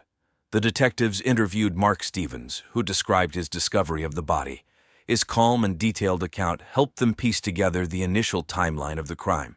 Inside the house, Claire's children were still asleep, unaware of the tragedy that had unfolded just outside their door. The detectives made sure the children were taken to a safe place and arranged for them to stay with family members. As the investigation began, the community of Boca Raton was left reeling from the loss of a beloved mother and friend. When the Boca Raton Police Department arrived at the scene, it was around 8:15 a.m. on March 18, 2016. The team, led by Detectives Sarah Pallett and Yandy Ruse, quickly got to work. Detective Pallett, known for her meticulous attention to detail, and Detective Ruse, with his sharp instincts, were determined to solve the case swiftly. The garage where Claire Herskowitz's body was found was a gruesome sight. Blood splatters covered the walls and floor, indicating a violent struggle. Claire had been bludgeoned to death with a tire iron, which lay nearby, covered in blood. The scene suggested a sudden and brutal attack, with no signs of a break-in, pointing to someone she knew. The detectives first secured the area, ensuring no one could contaminate the crime scene. They documented everything with photographs and detailed notes. Forensic specialists arrived and began collecting evidence, including the tire iron, fingerprints, and DNA samples. They also took swabs from various surfaces to look for any other traces of the attacker. Detective Pallett noted the chaos in the garage, a spilled toolbox, scattered papers, and a broken family photo. These details were crucial as they painted a picture of the struggle Claire endured. The detectives also found Claire's cell phone, which they hoped would provide more clues about her final moments. As the investigation continued, the detectives moved inside the house. They checked the home for any additional evidence or signs of forced entry but found none. This reinforced their belief that Claire knew her attacker. Detectives Pallett and Ruse interviewed the neighbors, including Mark Stevens, who had discovered the body. Mark provided a detailed account of his morning routine and how he stumbled upon the horrific scene. His calm demeanor and clear observations were invaluable to the investigation. The detectives also spoke with Claire's children, Greed and Black, in a gentle manner, ensuring they felt safe. The kids were taken to a relative's house, away from the traumatic environment. Detectives reached out to David Herskowitz, Claire's husband, who was at his office. His reaction was notably composed, which raised some initial suspicions. Detective Pallett and Ruse reviewed security footage from nearby homes. They hoped to find any clues or suspicious activity around the time of the murder. They also planned to analyze Claire's phone records and social media for any unusual interactions or threats. As the day progressed, the detectives remained focused and determined. They knew solving Claire Herskowitz's murder was critical for the grieving family and the shocked community of Boca Raton.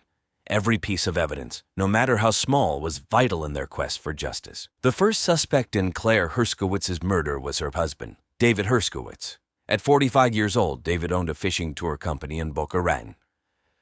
Everyone who knew him, David seemed like a devoted husband and father. He was meticulous, introverted, and kept his personal life private from everyone, including his family. However, as detectives began to dig deeper, they discovered that David had been hiding a lot from them. David had been having an affair and was also in deep financial trouble. His fishing tour company, which seemed successful on the surface, was struggling. He had taken out several loans and was facing mounting debts. These secrets painted a different picture of the man who seemed so dedicated to his family. Detectives Pallet and Ruiz brought David in for questioning on the afternoon of March 18, 2016. David appeared calm, but his demeanor was detached. He denied any involvement in Claire's death and claimed he was at his office during the time of the murder. However, his calmness seemed suspicious to the detectives, considering the brutal nature of the crime and the loss of his wife. David's alibi was weak. He said he was alone in his office working on paperwork. He couldn't provide any solid evidence to support his whereabouts. Detectives Pallet and Ruiz pressed him about his affair and financial issues. David admitted to the affair but insisted it had nothing to do with Claire's murder. He became slightly agitated when discussing his financial problems but maintained his innocence throughout the interrogation. The detectives also looked into David's phone records and emails. They found numerous calls and messages between him and his mistress, Jennifer Green, coincidentally Claire's best friend. This connection added another layer to the investigation and gave the detectives more questions about David's possible motives. Neighbors and friends were interviewed, and many were shocked to hear about David's double life. They described him as quiet and reserved, a stark contrast to Claire's outgoing personality. Some neighbors mentioned seeing David act nervously in recent weeks, which raised more red flags. The detectives knew they needed more evidence to either implicate or clear David. They continued to analyze his financial records, hoping to find a link to the crime. They also planned to question Jennifer Green to see if she knew anything more about David's potential involvement in Claire's murder. As the investigation progressed, David Herskowitz remained a key suspect. His secrets and strange behavior kept the detectives on high alert, knowing that unraveling his story was crucial to solving the case. The second suspect in the investigation was Jennifer Green, Claire Herskowitz's best friend and colleague. Jennifer was 45 years old, ambitious, and known for her competitive nature. She had been working with Claire on various internet marketing projects and had shared many personal details about her life with her. Little did Claire know Jennifer was also having an affair with her husband David Herskowitz, a fact that put her under intense scrutiny.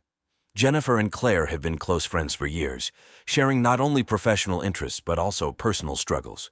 Jennifer had confided in Claire about her troubled marriage, which had created a bond between them.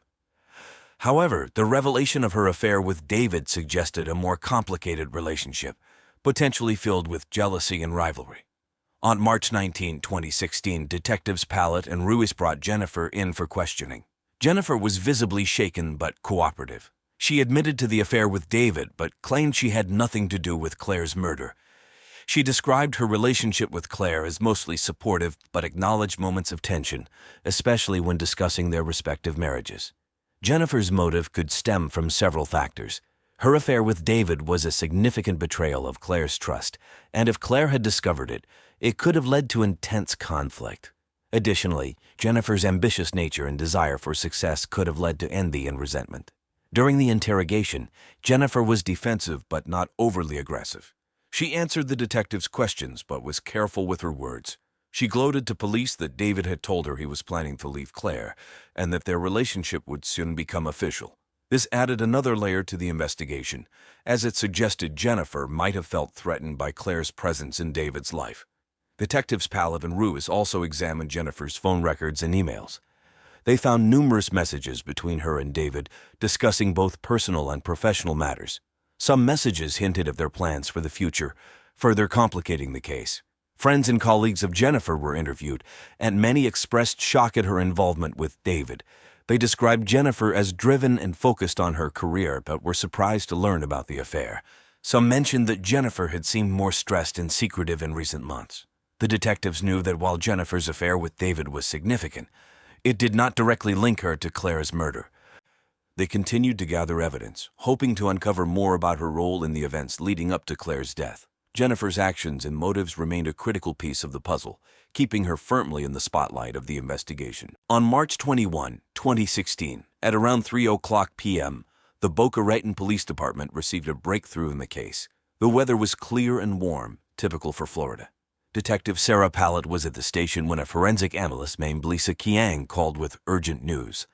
They had found new evidence that could significantly impact the investigation. The evidence was discovered during a detailed analysis of Claire Herskowitz's cell phone. Forensic experts recovered deleted text messages between Claire and an unknown number. The messages revealed that Claire had discovered a shocking secret. Her husband David was running secret gambling and sex trafficking operation. Claire had planned to go to the police with this information, a motive for her murder. David's fishing tour company was actually a cover for a secret gambling and sex trafficking operations, a sort of brothel casino on the yacht. There, David would entertain his rich male clients with roulettes, slots, and young men and women, mostly from Eastern Europe, who were lured to America by being told by David they would be working as fashion models. Detectives Pallett and Ruse immediately recognized the importance of this new evidence. They quickly called a team meeting to discuss the findings. The messages were explicit, detailing Claire's shock and determination to expose David's illegal activities. This information provided a clear motive for David to silence Claire. The detectives reviewed the messages and noted the dates and times. Claire had discovered the operation just days before her murder. The urgency in her messages indicated she was afraid and felt a pressing need to act quickly. This revelation added a new layer of complexity to the case and strengthened the suspicion against David. Detectives Pallett and Ruiz also noted that some messages mentioned a woman named Olga Vereskova. Claire had been in contact with Olga, who had traveled from Chelyabinsk, Russia, to confront David about her missing daughter, Anastasia.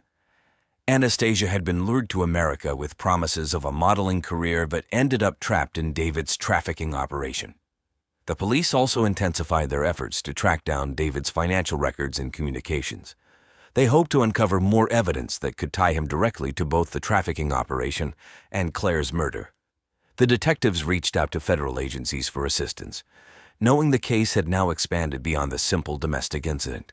As the investigation continued, the new evidence gave the detectives a clearer picture of the motive behind Claire's murder. David's secret life and illegal activities were at the heart of the case. The detectives remained focused and determined, knowing that uncovering the full extent of David's operations was key to solving Claire's murder and bringing justice to her family. The third suspect in the investigation was Olga Vereskova. Olga was 61 years old and had traveled all the way from Chelyabinsk, Russia, to find out what had happened to her daughter, Anastasia. Anastasia was just 18 when she came to America, believing she would be working as a fashion model. Instead, she became a victim in David Herskowitz's secret gambling and sex trafficking operation. On March 22, 2016, Detectives Sarah Pallett and Yandy Ruse brought Olga in for questioning. Olga was visibly upset and determined to find justice for her daughter. She spoke through a translator, explaining how Anastasia had disappeared shortly after arriving in the United States. Olga had tried everything to find her daughter, even hiring private investigators, but all leads had pointed back to David Herskowitz. Olga described her daughter as bright, ambitious, and full of dreams. Anastasia had been excited about her modeling career and looked forward to a new life in America. When Anastasia stopped communicating, Olga knew something was terribly wrong. Her determination to find the truth had led her to sell everything to fly Florida and confront David directly. During the interrogation, Olga was emotional but composed. She recounted how she had met with Claire Herskowitz in the days leading up to Claire's murder. Claire had been sympathetic and promised to help Olga expose David's operation. This meeting had occurred just 2 days before Claire's death, making Olga a key witness. Olga's motive for wanting to confront David was clear. She wanted answers about her daughter's disappearance and was willing to do anything to get them. However, the detectives found no evidence linking Olga to Claire's murder. Her emotional state and detailed account of her search for Anastasia painted her as a grieving mother rather than a suspect. The detectives continued to press Olga for more information about David's operations. Olga revealed that she had gathered documents and records about David's illegal activities, hoping to use them to pressure him into revealing Anastasia's whereabouts. She handed over these documents to the detectives, providing crucial evidence to further their investigation. Friends and acquaintances of Olga in Russia described her as a determined and caring mother. They said she was relentless in her search for Anastasia and had exhausted all resources to find her. Her journey to America was her last hope to uncover the truth. With all of his testimony and the documents she provided, Detectives Pallet and Ruiz had more evidence to connect David to both the trafficking operation and Claire's murder. Pulvi's involvement highlighted the international scope of David's crimes and the far-reaching impact of his actions. As the investigation progressed, Olga remained a crucial part of the case. Her unwavering determination to find justice for her daughter and her cooperation with the detectives brought them closer to uncovering the full extent of David's criminal activities. On March 24, 2016, after piecing together all the evidence, the Boca Raton Police Department identified David Herskowitz as Claire's murderer. David, 45, owned a fishing tour company, but his seemingly perfect life hid a dark secret. His operation was a cover for illegal gambling and sex trafficking. David's motive for killing Claire was clear. Claire had discovered his secret life and planned to expose him to the authorities. Fearing the collapse of his personal and professional life, David decided to silence her permanently. The police gathered enough evidence to arrest David, including his phone records, financial documents, and the deleted text messages between him and Claire. At 10:00 a.m., Detectives Sarah Pallet and Yandy Ruiz arrived at David's office. The atmosphere was tense as they approached. David was in a meeting discussing his business plans when the detectives entered. They calmly informed David of his arrest. David's reaction was a mix of shock and resignation. He didn't resist but maintained his innocence, claiming that he was being framed. The detectives handcuffed David and read him his rights. They then escorted him out of the building, where a crowd of curious onlookers and media had already gathered. News of the arrest spread quickly through the community, leaving everyone in disbelief. Claire's family was devastated but relieved that the police had finally identified her killer. The community of Boca Raton shared their pain, mourning the loss of a beloved mother and friend. The police continued their investigation to ensure they have a solid case against David. They uncovered more details about his illegal activities, linking him to the gambling and sex trafficking operation.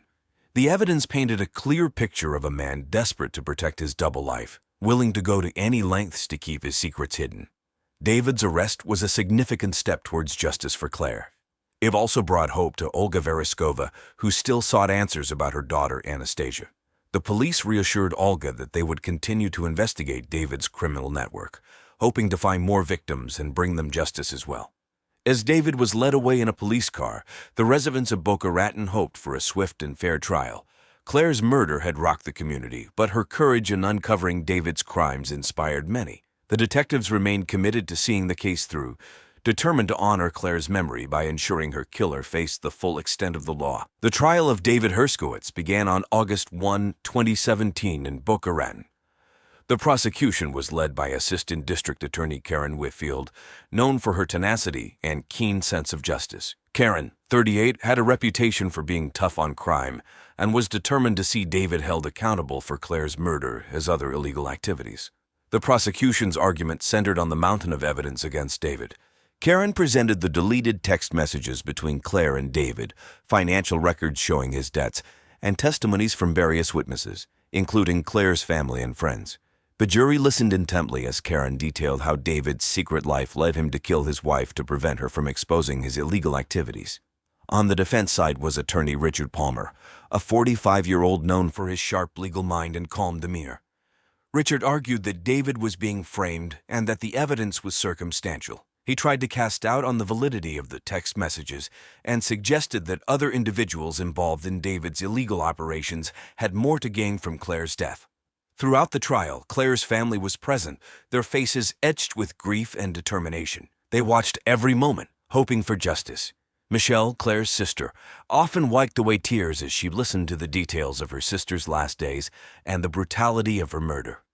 The trial lasted 3 weeks, with both sides presenting compelling arguments. However, the prosecution's evidence was overwhelming. On August 24, 2017, the jury delivered a unanimous verdict. David Herskowitz was found guilty of first-degree murder, illegal gambling, and sex trafficking. During the sentencing hearing, the judge condemned David's actions and sentenced him to life in prison without the possibility of parole. The courtroom was filled with a mixture of relief and sadness.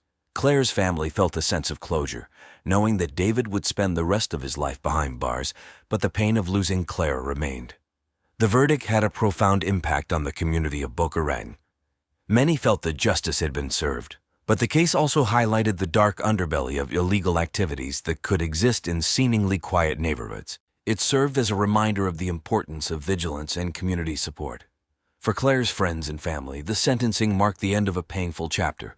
They found solace in the fact that Claire's courage to uncover the truth had not been in vain.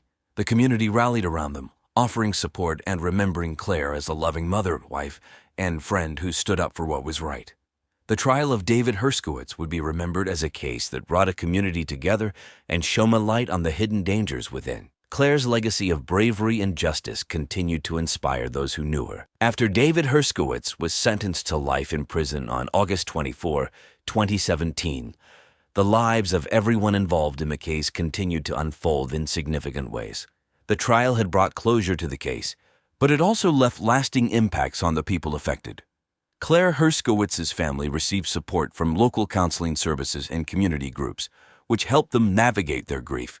The community of Boca Raton, shaken by the case, came together to support the Herskowitz family, organizing fundraisers and memorials in Claire's honor. Grieve and Block were placed in the care of their extended family. They continued to attend school at their local school, Calusa Elementary, where teachers and counselors provided extra support. The children struggled with the loss of their mother, but were gradually adapting with the help of therapy and their supportive relatives. Olga Veriskova, who had traveled from Russia in search of her daughter, Anastasia, found some closure with David's conviction. Although Anastasia had not been found, Olga continued her efforts to raise awareness about human trafficking. She collaborated with organizations such as the Polaris Project and participated in speaking engagements to shed light on the issue. Her advocacy helped bring attention to similar cases and supported other families facing similar tragedies. Jennifer Green, who had been a suspect but was later cleared, faced a challenging road as well. The revelation of her affair with David and its connection to the murder had impacted her personal and professional life. She took a leave of absence from her job and eventually moved away from Boca Raton to start anew. Her former colleagues and friends offered support, though the affair and its consequences left a lasting mark on her reputation. The trial of David Herskowitz left a deep impact on Boca Raton. It highlighted the dangers of hidden criminal activities and the importance of community vigilance. Claire Herskowitz's bravery in uncovering David's secrets had led to his arrest and conviction, but the ripples of the case continued to affect many lives. As time passed, the community worked to heal and remember Claire for her courage and commitment to justice. Her story remained a powerful reminder of the strength of the human spirit and the ongoing fight against injustice. The tragic story of Claire Herskowitz serves as a stark reminder of the dangers of hidden lives and the devastating impact of secrets.